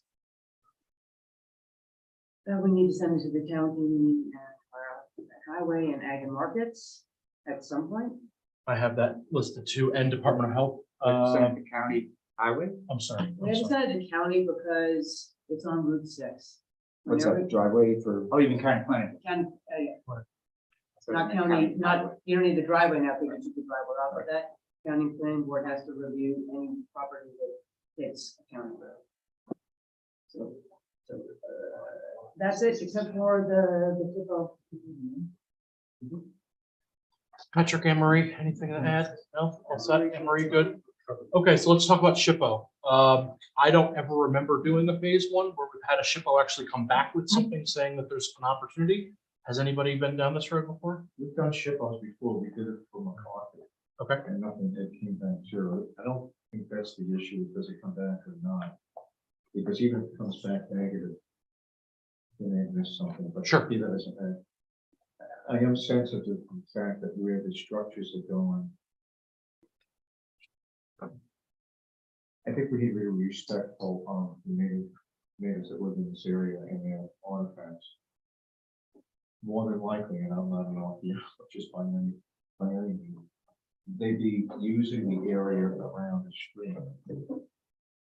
Now, does that mean that their lodgings would be up on the hill and then walk down? I don't know. So that's a lot of guacamole. It's a big piece of property. I'd be satisfied. Isn't there, maybe Dave, you know, isn't there a more cursory review, or is type 1 review the most cursory of reviews done? Yeah, Dave, before Dave answers, though, I just want to make clear to the board what you're gonna have to do in this situation if you were contemplating ultimately a negative declaration or whatever you're gonna do with the declaration of significance. You're gonna have to, determine if you were to do a neg deck, you'd have to determine that there's no potential adverse environmental impact from this, in particular in this case on the historic preservation and archaeological issues. And that determination has to be based on some, some Sort of have level to of do evidence. So I want you to keep that standard in your mind as you move forward in terms of what's the evidence for plus or minus here, impact and no impact. So I mean, I'm gonna go with the. Let's see what Dave yeah, Church has. Well, in full confession, some decades ago, I did this kind of. You did like. Did this kind of consulting work. Business and did a variety of things, including what they call generically cultural resource survey work. And it was Parker then. And, you've got the SHPO letter, and it's based on a generalized map. We used to call it the circles and squares map. They'll put on the map and statewide known sites, but they won't disclose the details of the known site. And then they'll generalize about it, so that take your property because of probably proximity to the street. And maybe somebody reported some fines nearby. Generally speaking, you said you talked to somebody already? Well, just one time. Yeah. You know Joe Maybe- Diamond? I'm Archaeologist, familiar, Boulder County? sure, Okay. sure. It, as David said, you need some basis for the seeker determination. I mean, if you could get such a professional to say, in their humble opinion, based on a review of the soils maps or whatever, they're recommending XYZ. It would help the board with the determination. If it triggered more than that, you would typically, there'd be some documentary research done, and then they would test only areas to be disturbed. Do some basic soil testing. It sounds like they're gonna go in a few inches and then hit rock. Yeah, it's all Hard pan. Okay, So it's hard to even scratch it. You can get into it with an excavator, but it takes work. I mean, I think my recommendation would help the board if the professional were to say that in response to the documentation you have with the state. But we need to be a professional. I don't want somebody who's just has it as an application. Like yours. Well, see, if he has Dr. Diamond do it, who's the archaeologist for the county, that's pretty professional in my opinion. Well, no, the state maintains a list of qualified professions. You can go Okay, pick yeah, whoever you want. Right. And maybe find some others that the state will be fine with. But you need, speaking to the board, you'll need a basis because you have this documentation from the State Historic Preservation Office that says it's sensitive on why you required or didn't require certain actions. So, I said, sorry, I didn't. no, yeah, But for more seasoned planning board professionals here, has there ever been a case where we granted a waiver for SHPO in the No. past? So I think even aside from the project, but a broader scope that we need to look at is this something that if we, in the event of us waiving SHPO, is this something that we need to look at for the future as well as more people come and requesting it? Exactly. I mean, I think the study should be done unless somebody can say, you know, I don't know, as you said, light study. Right. Or, you know, or. And I think something. that's what phase one was. Plan, I could say here, you know, here's where we're disturbing it, we need to look at this, and here are the key areas, this is a very large tract of land, to have him dig all over the entire thing, we're all gonna be retired and dead by the time he's done doing it. So, but if there's some way that he could assess this piece of land and say, I, in my expert, because I do this as a living, as you used to, will solemnly swear that we have covered this, then I'm okay. And if he's not willing to go out on a limb to do that, then he does the whole thing that he said he wants to do. Well, it sounds like whatever this phase one is, what I call archaeological study light. Sure. Right. It's already a light, and it's probably as expensive as you mentioned, because archaeologists are not a dime a dozen, and sort of a big problem. So if this is what Joe Diamond told me, he said phase one is just in office work to review the records, to see if there is anybody found anything in the area. It's all done there. And then phase two is shovel. Gotcha. So phase one that takes place. In the, I in am his familiar office. with phase one, if they find something in the office, then they have to do phase two. Right. So If they don't That's right. find anything, they will find, so the first phase is phase Right. one. Yes. So So, but the yeah, the just letter to that I got, clarify the jargon, it's A1 and A, it's 1A Right. and 1B. right. 1A is documentary research. 1B is documentary research says we should go poke some shovels in the ground or whatever is necessary. So I think To go on site and examine it. And then if that could lead to phase two. Oh, okay. Right, so That's to what- that, And what I- 1A maybe, Right. I So, think to Zach's point, we, we've got to go in full hog and say, look, we got to do phase one. You know, Joe Diamond's willing, whoever he is, is willing to put his license up the grass and say, don't worry about it. Or says something to the effect that that's what you're portraying. Oh, it's just paperwork. You don't have to do that. he's gonna study the, whatever records he can find on where our. So that's important to do if you find out. But if you find something, then you definitely. yeah, and he, such a person be authorized to look at the details that the SHPO office has on They record. record exactly. They won't let you or me or whatever go look at why it was deemed archaeologically sensitive. But they didn't say the parcel was, they said it was in The area. Area, right, and that means it's a broad area, so yes, things within our area have been found. And, you know, we know where they are, I can tell you there's something. I mean, it's pretty clear, the SHPO recommended phase 1A, 1B archaeological survey for components of the project that will involve ground disturbance unless substantial prior ground disturbance can be documented. A phase 1A, 1B survey is designed to determine the presence or absence of blah, blah, blah. If you consider the entire project area to be disturbed, which we don't, documentation disturbance will need to be reviewed by SHPO, et cetera. So the place was a farm. So but it's examples of, We can't waive it. Right. Yeah, no. ultimately, it's SHPO's recommendation. We need to go with that. I got you. And if you can get someone as professional status, as Mr. Church mentioned, to Right, say, right. based on my review, I don't see anything, Okay. we can have another that's conversation. it. I mean, they follow, it's. Yeah. Where you're gonna disturb, it's pretty damn clear when we follow this. Okay, anything else outside of SHPO? No, So I don't want to send this to the Ulster County Planning Board yet or fire until we have the finalized updates from Bob as well as SHPO back. and also also- CPL, And Mr. Church needs to do a review and CPL engineering. the county will tell us. Yep. So that we'll circulate on the- Bob, anything we're missing? I don't think so. Okay, we will wait for, I will get this stuff in motion. Mr. Church will do a review. You'll work on the SHPO side. We'll get CPL's engineer involved and get you a response. I'll check on the shared driveway and we'll have Double something. check, Mary Lou also already, What's that? Mary Lou already reviewed. Couldn't get there fast. On the shared driveway. Okay, that's right. Okay, thanks, guys. Appreciate it. That's right. If not, I'll send it to you.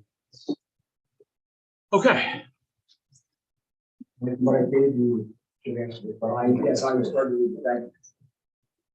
I didn't find anything on the mining, but Okay, yeah, I don't think I was.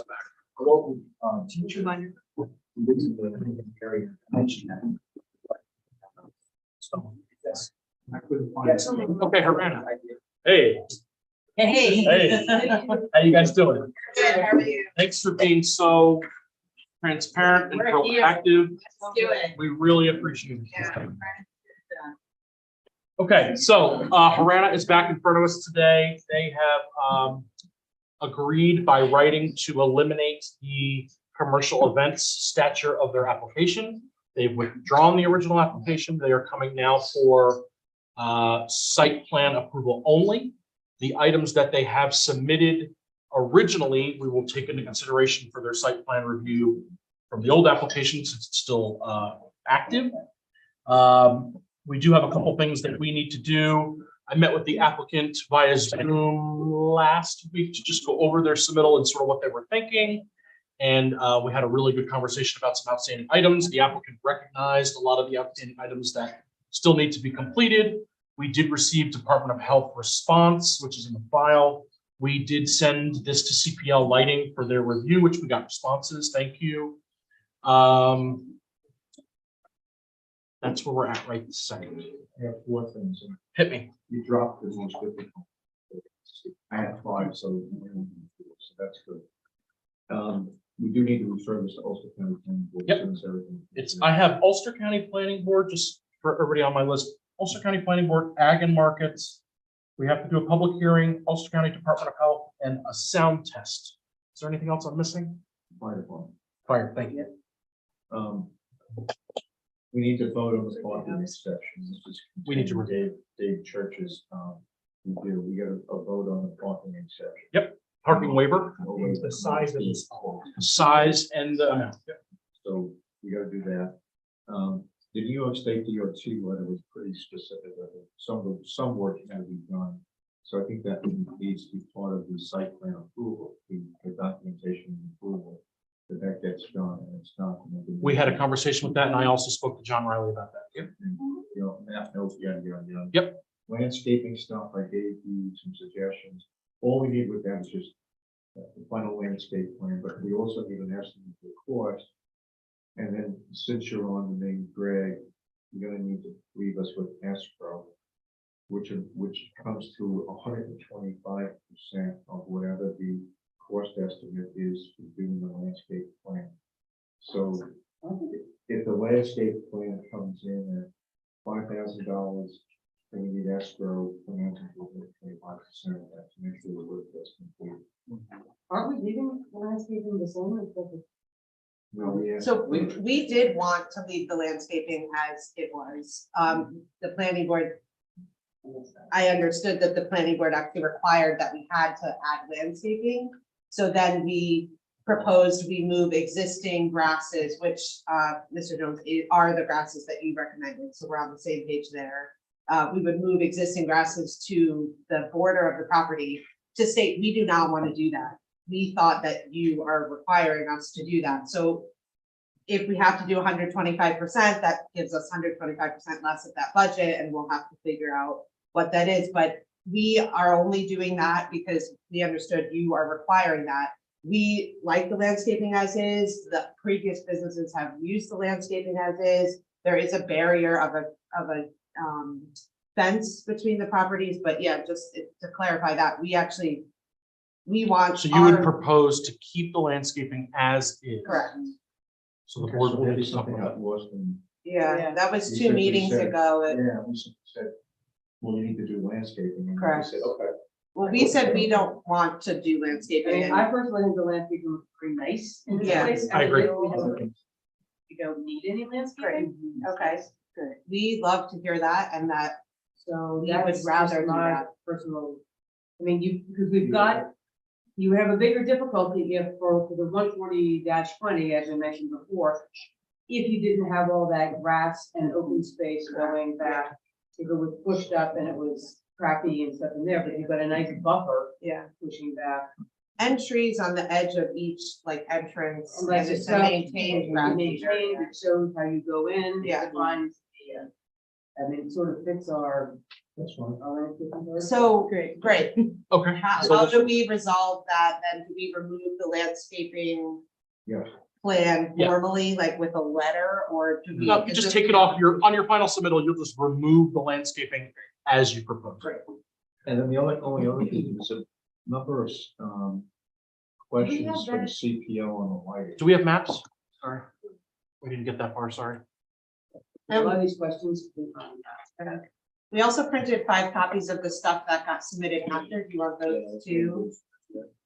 Okay, so that's a good question, board, that's up to you. We had a conversation after they submitted maps, based on review from Mr. Church and the change in the application. So they have brand new maps in front of them. Would you like to look at those or the ones that were submitted for the previous application? Are these the brand new maps or not? Hang on a second. That's the new maps based on commercial events existing. This map in front of you is the one for the special use permit. What we dropped off in the office does not have commercial events, so Correct. that the only changes here have the bike rack added Yep. and have the planning board notes that you emailed to us, the map. So So then These keep are them. okay. should be correct. We just have 2 amended pages with those documents. So since our conversation on the phone with us and Maren, the items that we recommended you added and those are Correct, those. and then that's printed. Hold here on to too. that. Okay. So my last item on CPO had a couple of questions. Okay, Did you see those? I don't think we've been sent those yet. Were they? And they were pretty much complimentary, it was just. I sent them to you. Hard time Yeah. understanding the. I might have. the If not, I tear will sheet, send. the lighting tear sheet. Forward everything I Okay. did. Can you read that, Mark? I didn't see it. Yes. You know what, take a look at the CPO. Probably saying I was.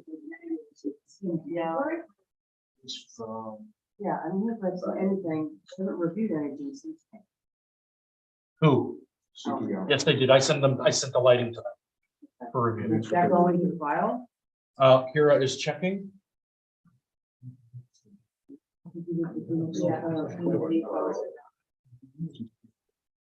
I didn't see it. Yeah, I don't see it. Here it is, dated March 23rd. March 23rd. Doesn't, I don't think either Lockwood or us got that. Apologies. It's not in the file. How we're up to it. She probably sent it to your personal email. that I used. Yeah, there is a. You know what? It might be in the old application folder. Hang on. What are we, can you just read it? I'm trying to find it. It's got it. I have it there. Go ahead, start reading.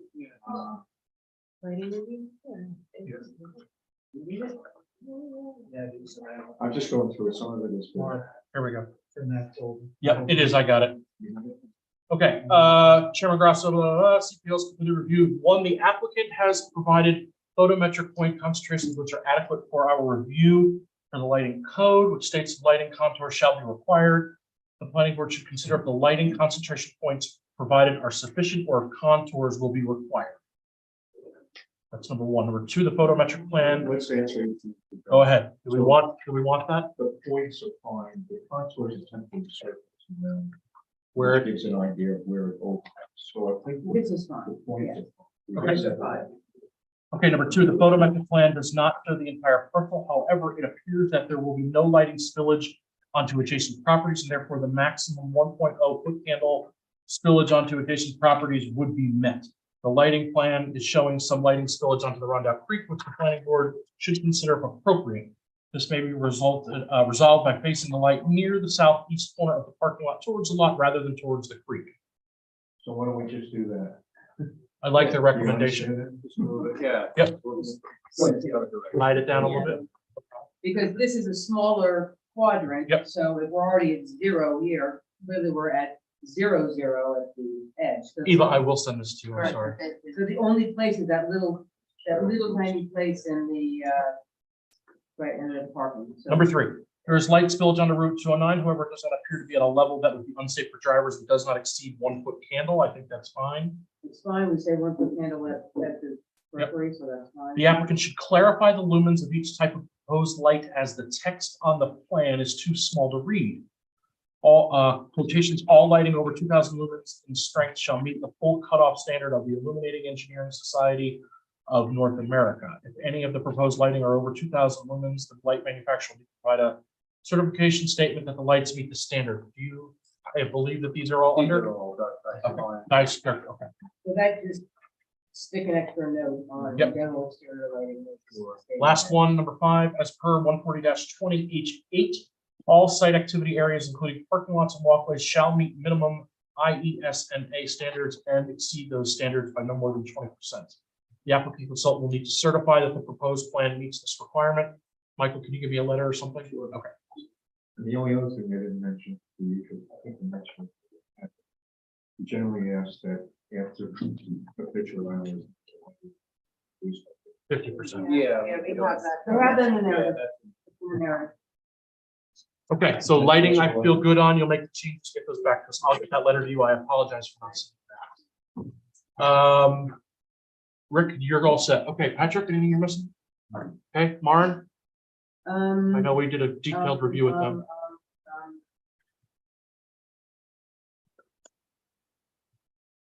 You hit all the sending county, which I Yep.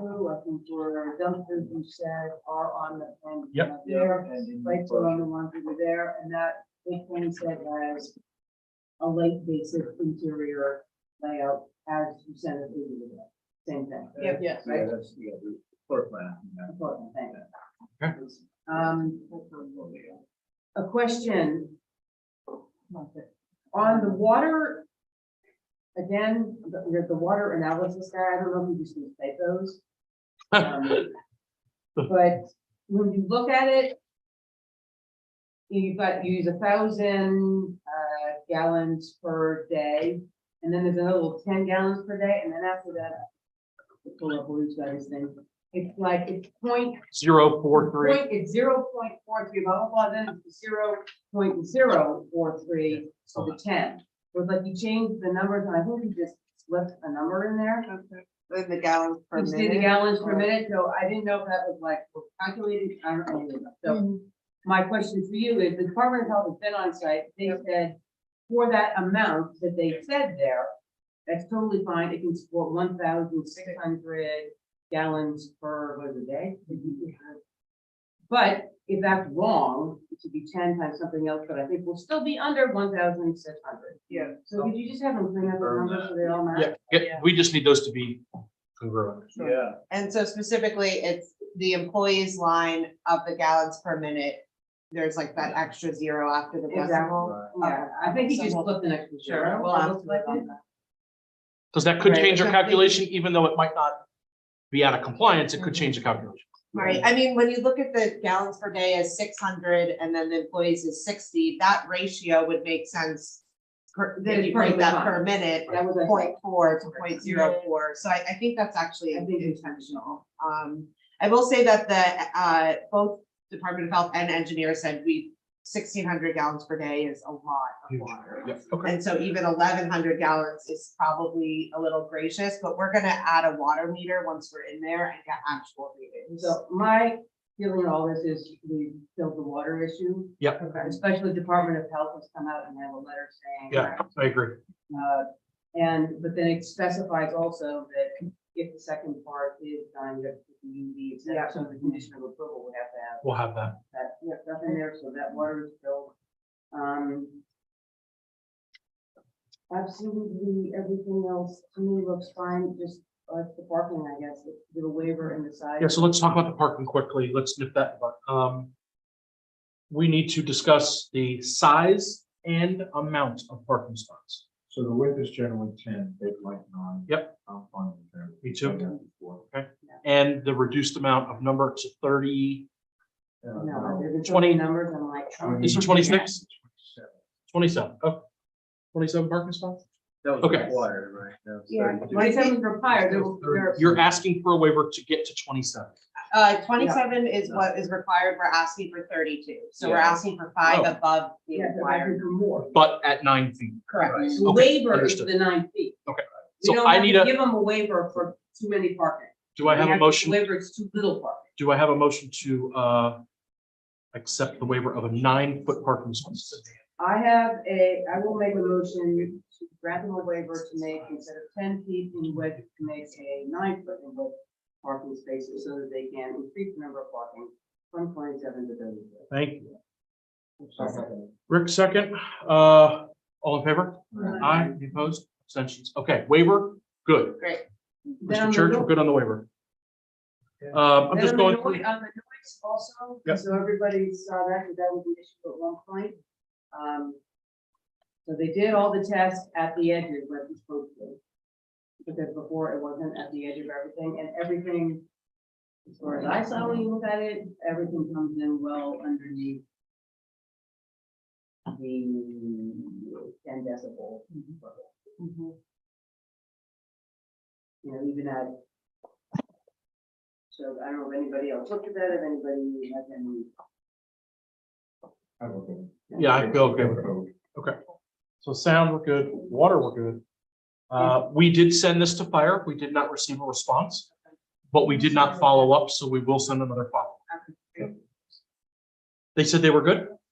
All Yeah, right, got it. fire's good. Is there something in the? There's a little note. There is? Okay, And then sorry, I missed that. Chair is, again, as a type 2. Yes, Right. type 2 by default. By default, so we don't have to do We don't have to type. Oh, we do need a vote that it is a type 2 though, correct? it. Well, we typically You don't do. need to type. it regardless. No? Not my, no, it is what it is, right out of the code. Actually, the vote can come when we do the resolution, or put it right, I'll put the resolution, and we'll vote on it.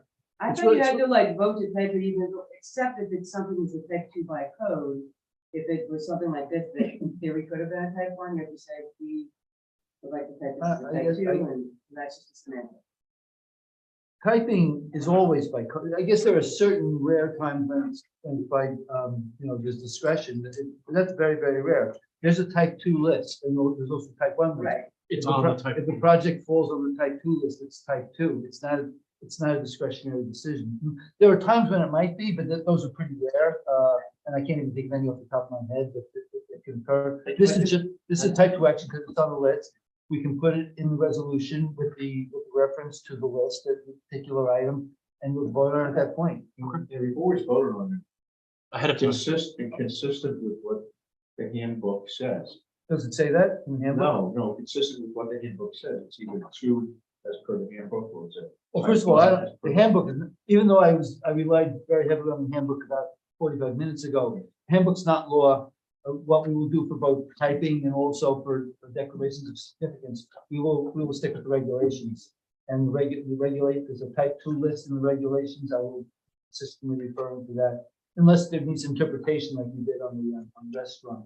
But So you suggested we don't have to vote on it? Correct. No. He's suggesting that it'll be in the resolution and we will vote at that time. As long as we're all clear on the particular category that it falls into, and we're all set. And it'll be reflecting the resolution. You will vote on it at that point in lieu of doing the declaration of significance.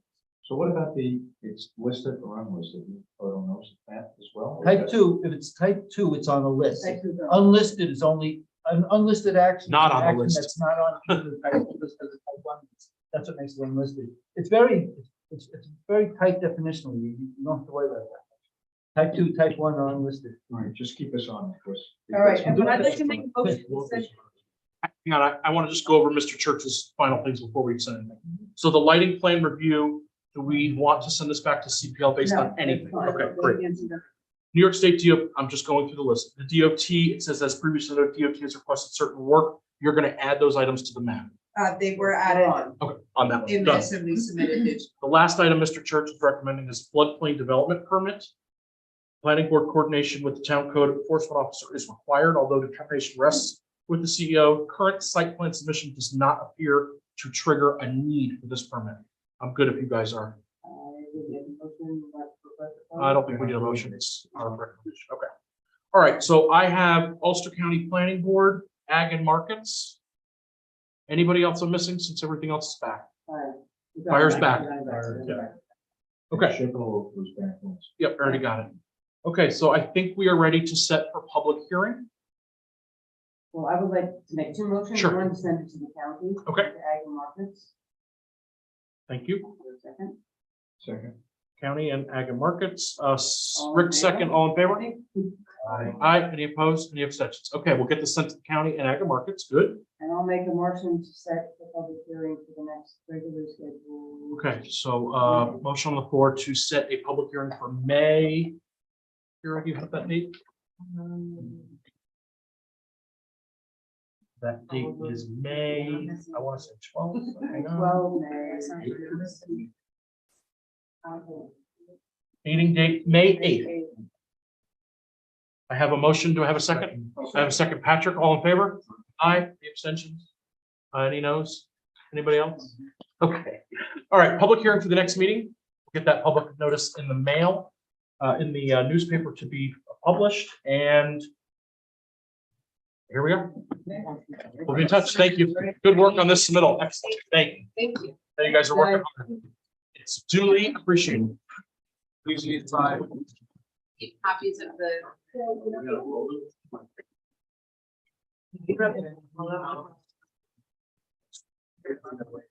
Hey, Bill, you're back.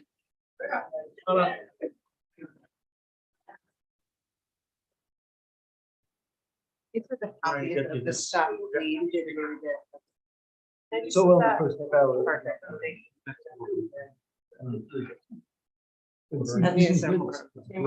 I'm trying. Yeah, thank you.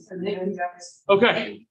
The next application is David and Claudia Worth being represented by Mr. Eggers from Edinburgh Eggers. This is a unique situation. They are proposing a small sliver from the neighbor across the street that's actually on their side of the property. And then additionally, they are trying to break off the current piece of property into two pieces. So this does qualify for minor subdivision. Bill, what are we missing? Yeah, basically, it started out as just a subdivision. Yep. There's an existing house on the property. And so there's a subdivision to put that house on 5.5 acres and leave the rest of the vacant alongside a barn on it. Rather than On the barn. breaking them in, it'll just stay the way it is.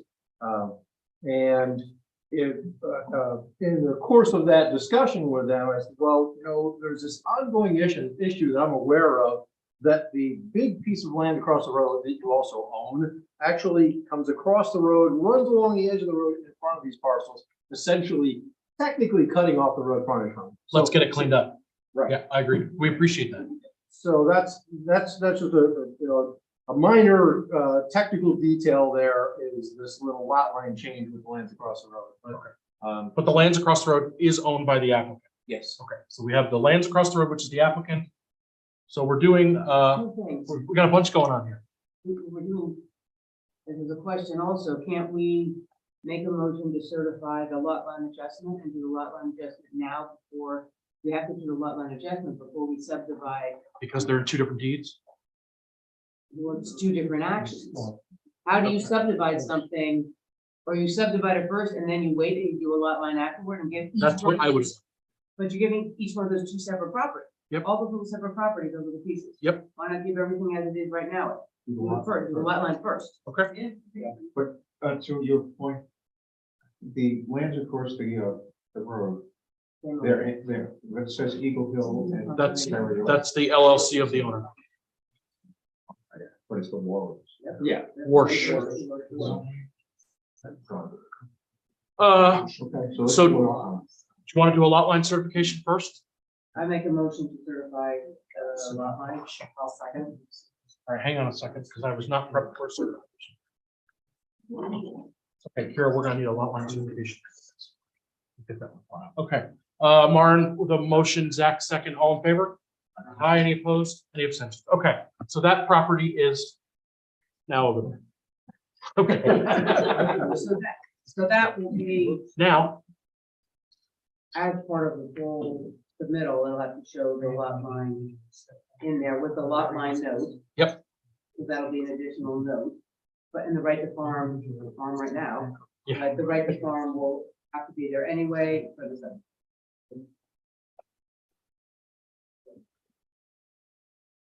questions on that, Bill, so far? Okay.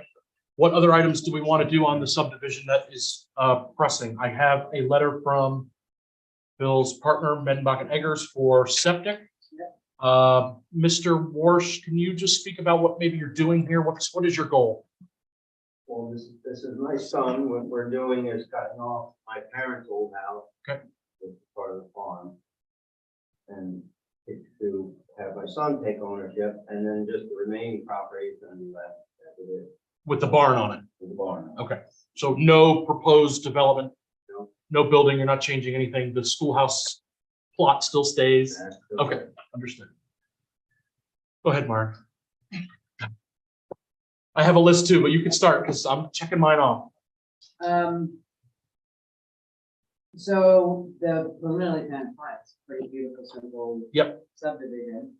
But the whole area does need for the next set of plans a lot more detail, but that should be relatively easy detail. So there's core forest habitat, that should be, That backs up to the creek. the backs up to the creek, that should be delineated on the map. The FEMA floodplain should be shown, and a map note stating the FEMA floodplain, and map note stating on plat number XYZ, a FEMA floodplain. So Bill, you could just add those items as you go to the next submittal? Yeah. Okay. Just looking to see if I've done the forest plan yet. I know I put the soil. I know that there. elevation is The significant. one, Yeah, the last one, Okay. that's okay. we should indicate, 100-foot setbacks from the high water mark of the Mombacus. Yep. We add for that, and a map note, our DEC Standard note. standard note for our stream. Also indicated the DEC known trout stream. Yep. As a map note. Also note and show on it the prime and statewide important lands. I'm sure they know that. Yeah, by the way, you have agricultural land under it. Yeah, did you know that? You could farm that property, you know? Also, that it's in the AG3, Yep, so it'll have to be sent to. Ag and Markets. Or if there's a ag statement in there, we'll have to send ag and markets, but you know on the map that it's an ag district. Okay. And we got the septic from them, because even though there's not anything going to be built on it, we got to show. the yeah. evidence. When I spoke to Cindy at Medenbach and Eggers, she recommended, she said, do you want me to get it? I have Bill going there anyway. And I said, Barry going there anyway. And I said, yes. So, although no proposed development, we got it in the. Then we also usually ask, even though there's no proposed development, if there was to be where the road access could be. Where driveway, not road access. Would that be where the farm is? Where the barn is? I'm sorry? Where you would suggest would be a good with sight lines, et cetera. Right. Driveway, even though I know you're not. So Bill, probably Yeah. that's fine. right where the barn, hay barn is, yeah. Okay, that is a good spot, yeah. And then the last one is, it is a known area for important terrestrial rare animals. Do we want them to have to do an ecological study referral to an ecological consultant, or the map note sufficient? Do we think, saying that this is a known area? I think the map notes are fine. I think the map note. All the rattlesnakes come from my Oh, house you're not supposed to say what they are. and then they, That's when they don't tell you. okay, so map note for endangered and ecological. A rare, There you go. important, an important terrestrial rare animal. Long, slithery. Brown, they make a little noise once in a while. Mottled color. They're family, yeah. Okay. That's, so it was really just adding the next stage of stuff. We almost said it. Another sheet just for notes. So Bill, do you think you can get this to me in a 14-day fashion? Yeah. So if that's the case, board, do you want to, in the event that it is submitted timely, we will send for public hearing? Or do you want to wait? Let's set it for public hearing. You want to set it I now? think we could set it Okay. contingent upon, Yep. has anybody else had any other? Okay, so contingent upon adding those map notes, I would make a motion to set the public hearing. Was it date? May 8th. May 8th. Regular scheduled meeting. Second. Any discussion, issues? Okay, all in favor? Aye. Any opposed? Any abstentions? Okay, you guys did really well. Thank you. We will see you May 8th. Get me that as soon as you can, Bill. Have Cindy, do it over. Thank you for sitting and waiting. Thank you. Thank you. And notes here, I never even heard of before. And we'll get you, Bill, those, all those notes in case you miss it. Good thing. Okay, ready? All right, Mr. Ilgen, you're last. My name is Cameron Sarah. I'm representing. Oh, do we have a representation letter? You do.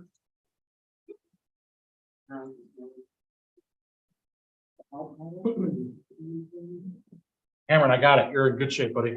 Okay, so Cameron is here representing the applicant, 15 Railroad LLC. This is a R2 zoning district on Hill Road. New application. The applicant is proposing a 2-lot subdivision to take an existing parcel with an existing house and break it into 2 lots. Cameron, hit me. What did we miss? You basically have everything. You have Okay. 4-acre lot. There's an existing house on one half, as the map shows. We're breaking it to 2-acre lots. All of the required frontages meet code, and the offsets for the new lot are represented by the dash line, 35 at the street, 40 at the adjacent to the other lots. Okay, so I have your site plan. It needs some work. Who did the survey on it? I will have to verify. Okay, so we will need a survey that's stamped by a licensed land surveyor and submitted to us. Although you have a lot of the items where it says existing to remain and area to subdivide, you have your setbacks, you have your proposed site. We need a survey and topography lines, which it looks like they're here, but they don't really, they lay out the elevation, but it's not really very great unless I'm missing something, board. It's there, but it's not, it could be better. We also need some depths of how long this driveway is going to be, where the septic's going to go. What's that? Proposed well and septic. Proposed well and septic. We need the circle that shows, we're going to send you all this. The circle that shows, you know, the 100-foot buffer from the setbacks of the well and the septic. What size house it's going to be, whether it's a 3-bedroom, 2-bedroom, 4-bedroom, whatever you're doing. Those are the items I have. Maren, Rick, did I miss anything?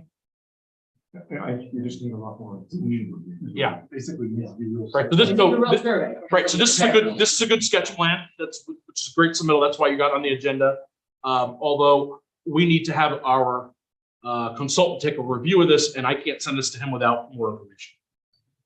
Noted. And you heard it in the previous applicant, if there's any, I don't think there's not Yeah. checked, there's no wetlands. there. I looked at this, and for once we have a piece of property with not much on there. Not much on it. But across the street,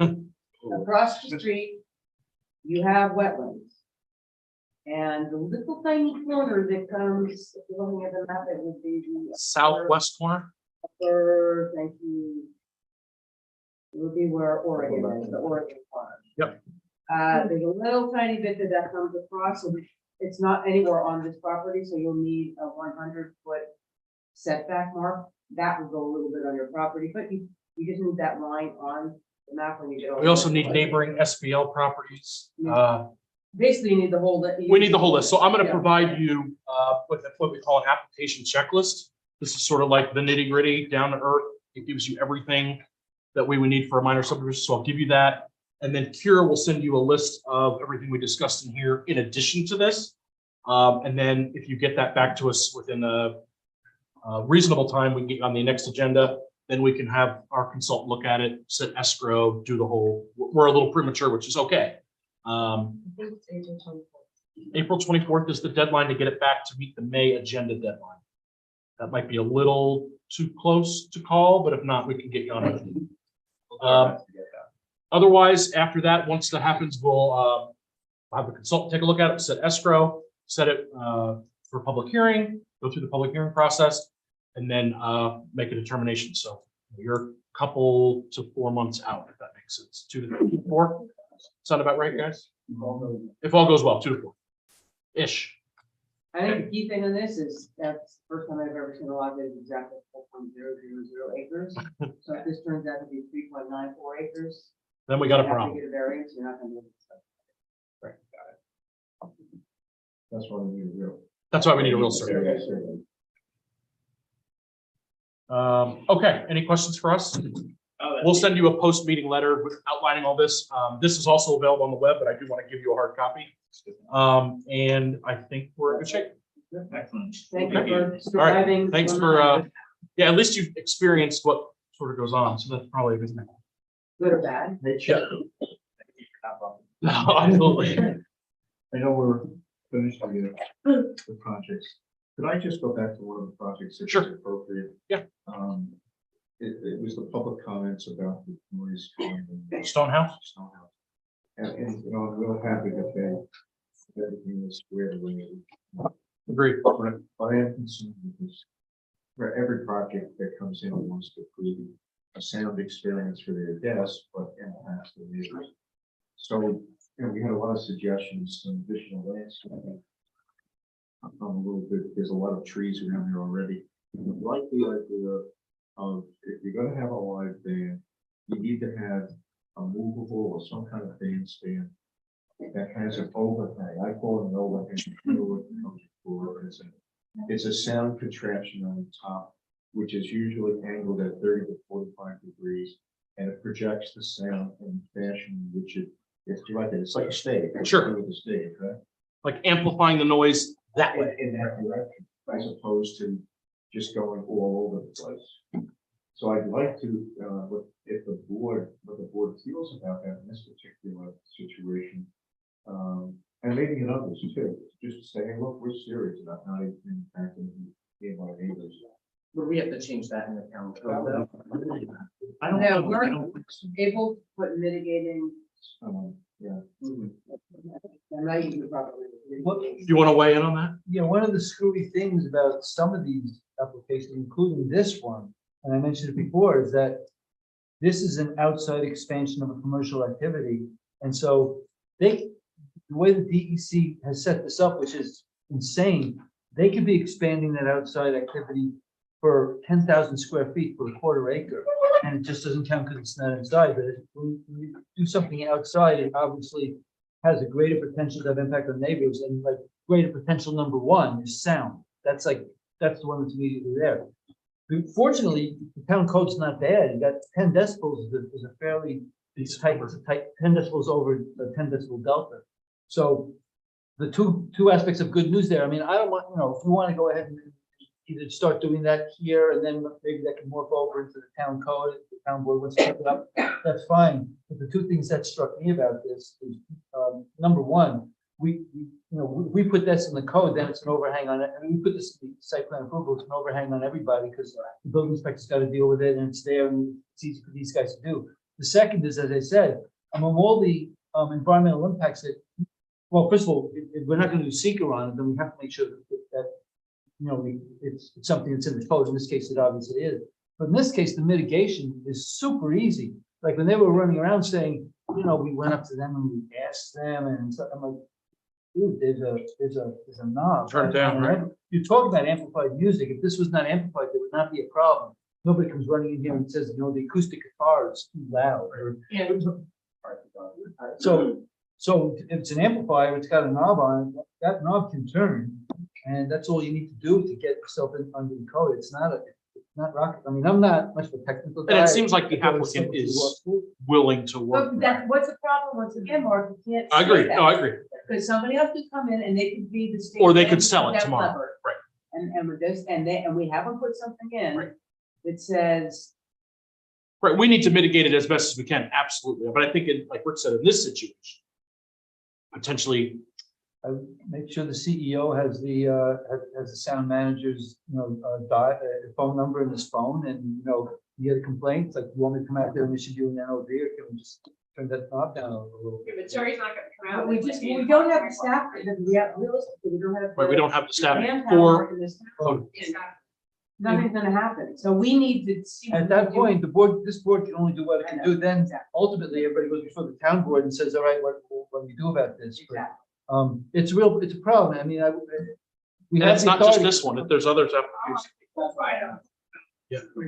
I mean, we're lucky this is in the code. Ultimately, you may be dealing with a seeker type of an impact that's not in the code, and if seeker is it's type 2, then we've really got a problem. It could be, could be something else, but fortunately, we've got a nice. So like for us, all we can do is have noise one, the planning board may, as condition of site plan review and approval, require additional setbacks, buffers, and fencing, or reasonably limit the hours of operation to attenuate or mitigate any potential noise impacts of any proposed. So, So they're attenuating by taking out Thursday, you write that in the decision. Yep.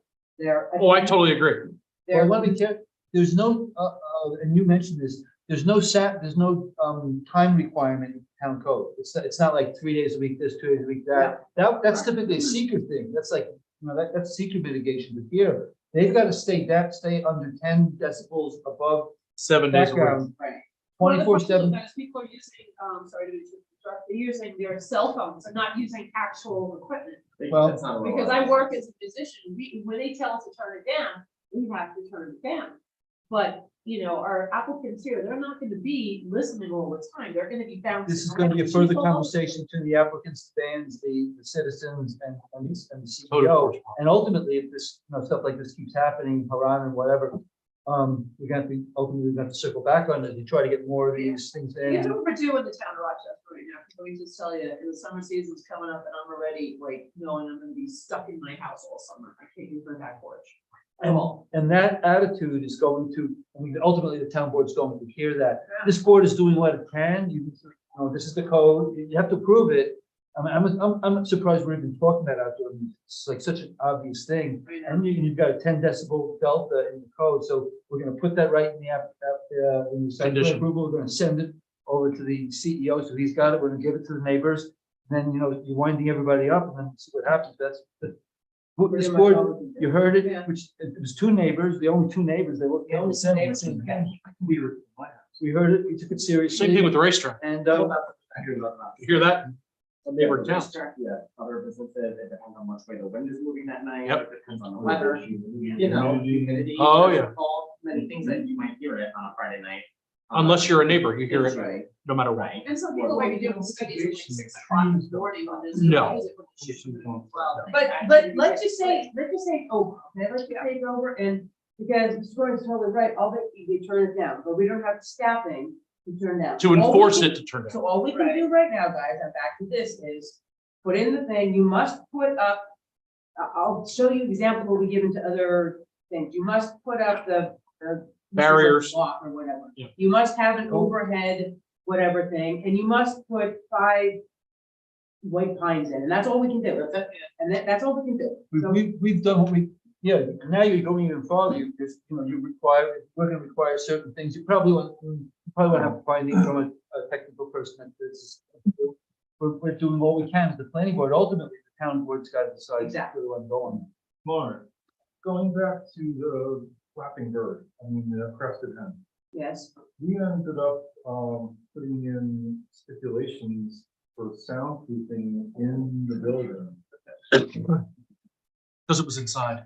And we actually. For wedding venues. I actually put it baffling. so this is much more like, they can't do this is outside. It's They can't outside. Baffle air. And they're not proposing a new construction or a new building. But they can do what we did for Arrowwood, albeit I know they don't pay their experts, but a letter of the law, we can enforce a letter of the law that we did.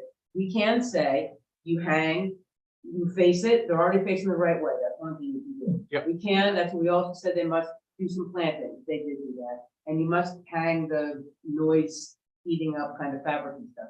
And have a roof over and they did make a stage, they built a stage, they put a roof over it, and they marginally hang the. No, stuff they in don't the hang cage. anything. They don't hang Here, anything anymore, they just. There's one other thing that what we can do, and that is that if subsequent experience teaches us that there's no way to have outdoor amplified music consistent, depending on where it is, but if it's within, 50 feet of a property line outdoors, if experience ultimately teaches us that there's no way we can do this without violating the code and taking the neighbors off, ultimately the board can say, we're not going to approve outdoor music, and then leave it to the applicant to propose. Right now, Alternative. Right. well, we're sort of requiring bells and whistles, and we're a little bit sheepish about it because it's kind of, ultimately we say, look, we're not going to allow it unless you can prove to us and get all the acoustic experts in here that it's not going to, let them propose something and as part of the escrow, hire an acoustic engineer and let them figure it out.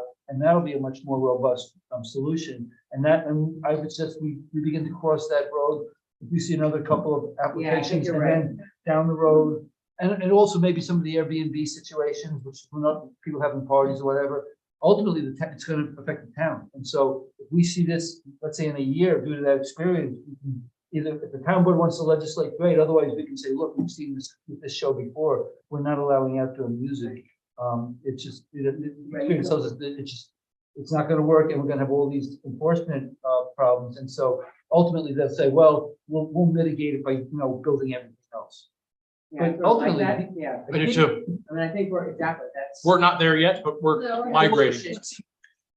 I know my neighbor's having a huge wedding, Labor Day weekend. She already came up to me the other day with stuff for Eastman, but I'm just gonna apologize ahead of time. It's a private party. We're gonna be allowed for about 48 hours. I'm like, have at it. And that's what we do. We tell each Right. other that this is gonna happen, so we don't plan on top of it. But if this man just say he was having a wedding or a christening or something in his backyard, he can't have it because everybody, and then Saturday, something's going on. It doesn't- Well, if he's having waiting in the backyard, he's like, You He's gotta a- turn right. his stuff up a lot louder. Yeah.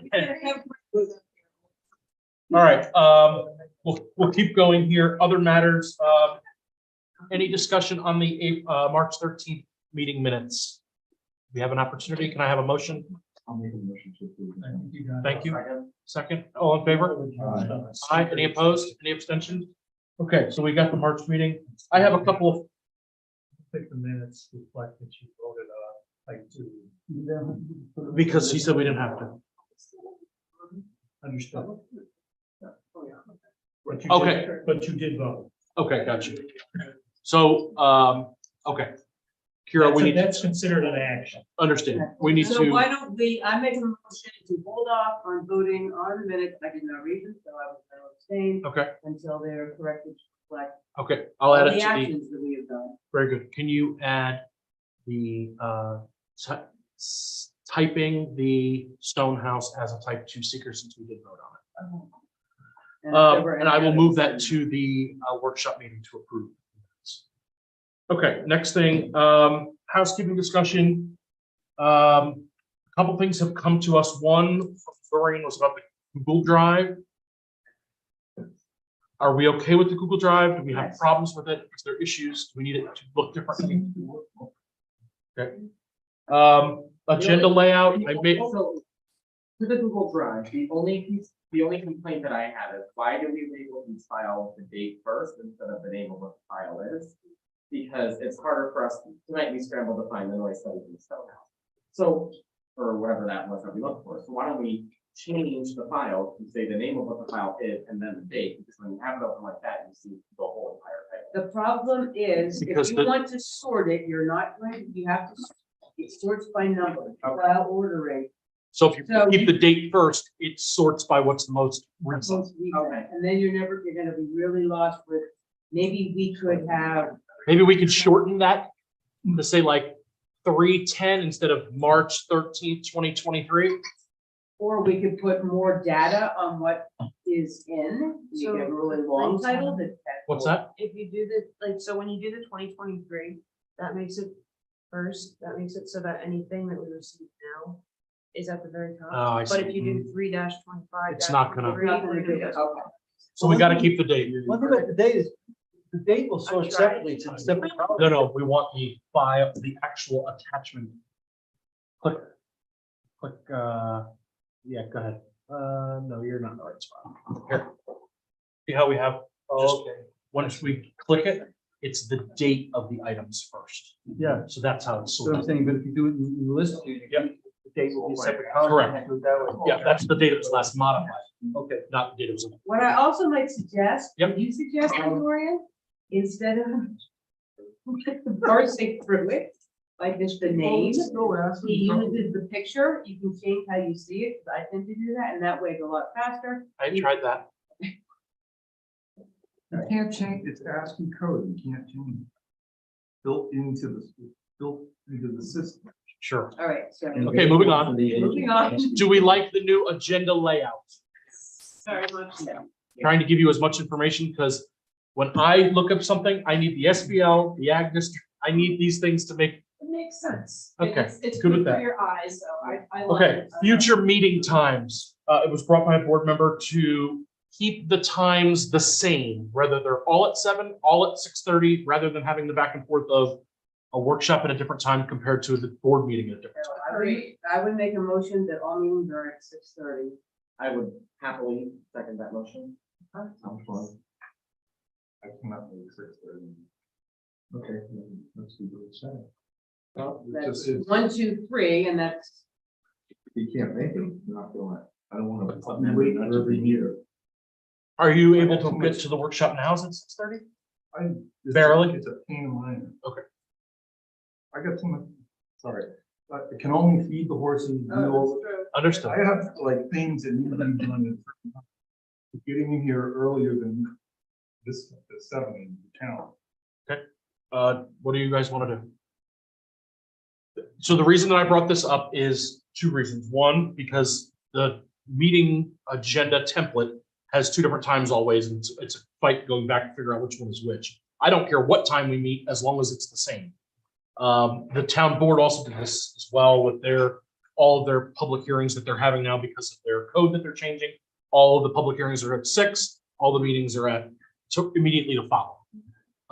So I agree, and I think it should be 6:30, because that's what the rest of the town uses for all the rest of their meetings. So Yeah. We have our workshop meetings here that people are putting out at 6:30. So I vote for 6:30. do you guys have any weight of what time gets, you can't get here? Either way. I'm fine either way as well. I'm for 7. What do you want to do?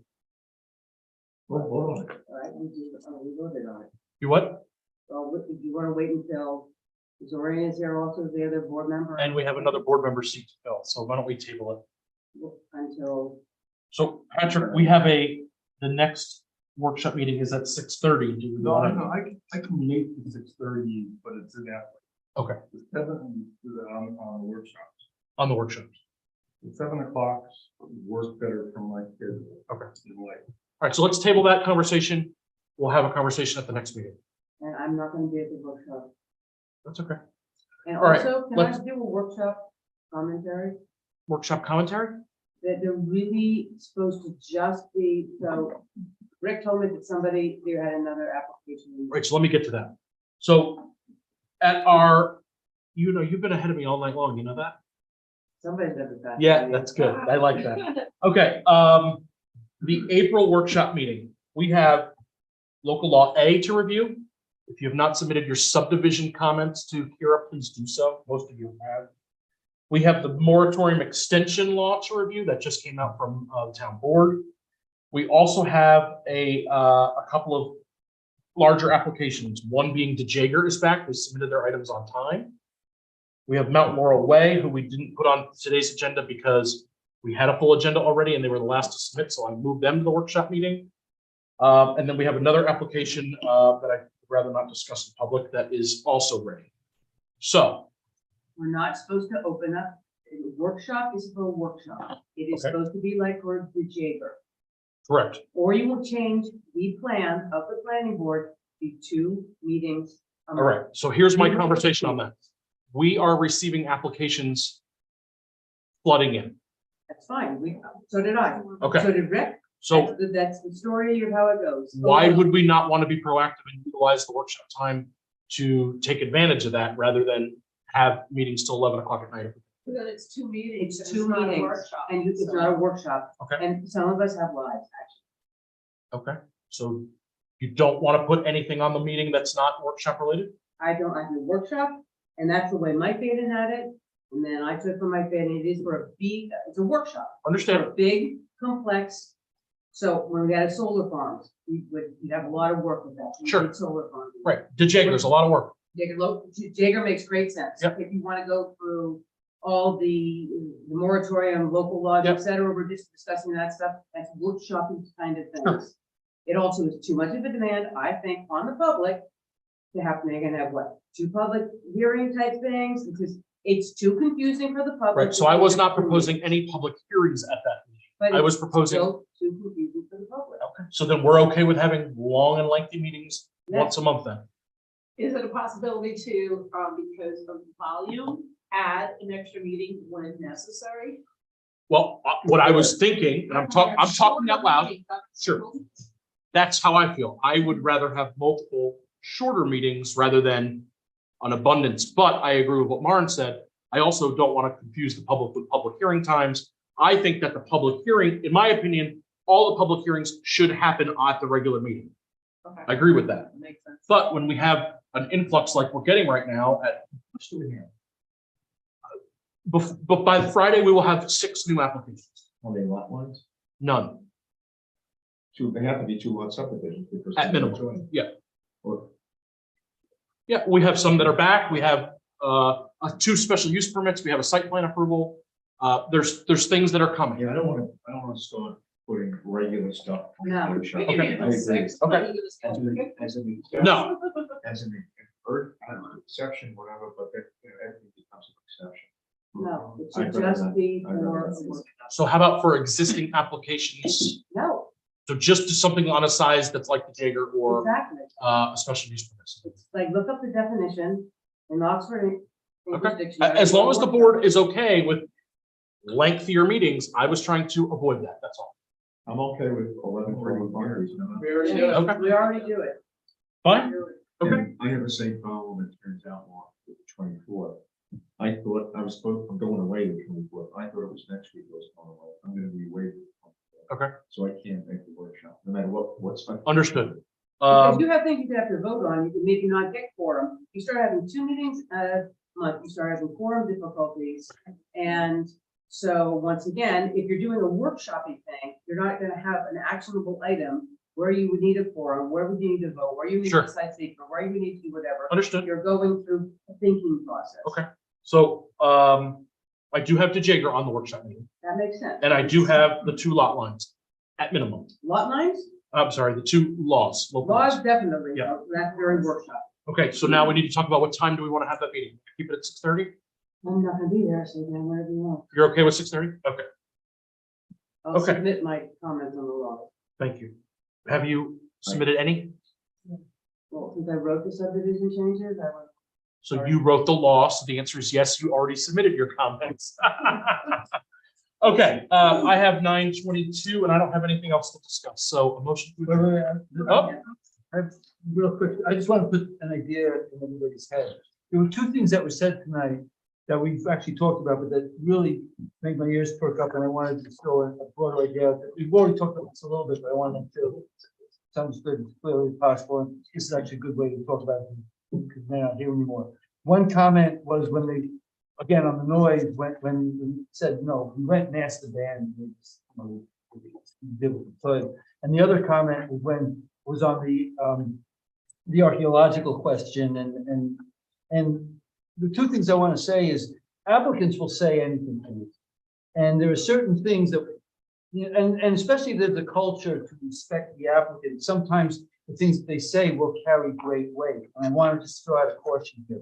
If you hear something technical, somebody saying something on an important environmental issue, for example, and I'm talking about, you know, human environment as well, like including history and archaeology.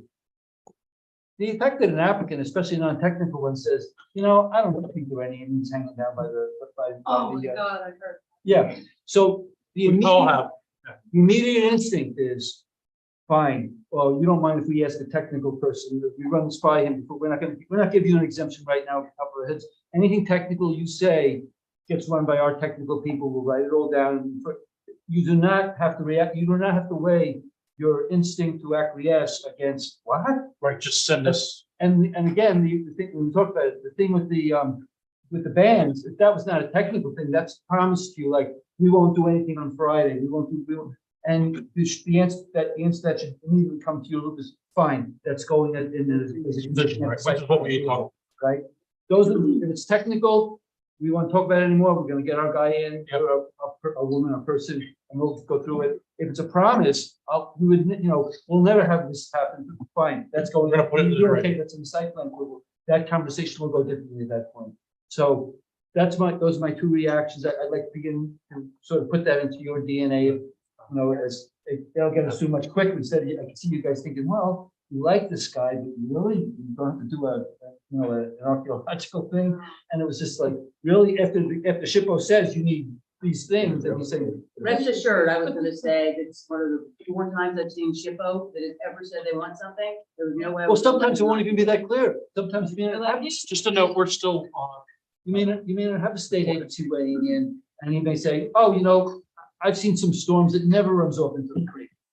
Okay, so. Let's handle That in writing. I'm just, well, no, that's No. when we just take it to our No, you person. take it to someone Thank that you, thank you for your can- comment. that's Our permit's gonna do it. Go So to the museum and find out where. my point, so just those two things, as the conversations go, that may make things go a little bit quicker once they realize that the ability to influence the board by just saying whatever pops into their head is limited, and everything will get reviewed either by a technical person or will get put into their recycling. Perfect, yeah.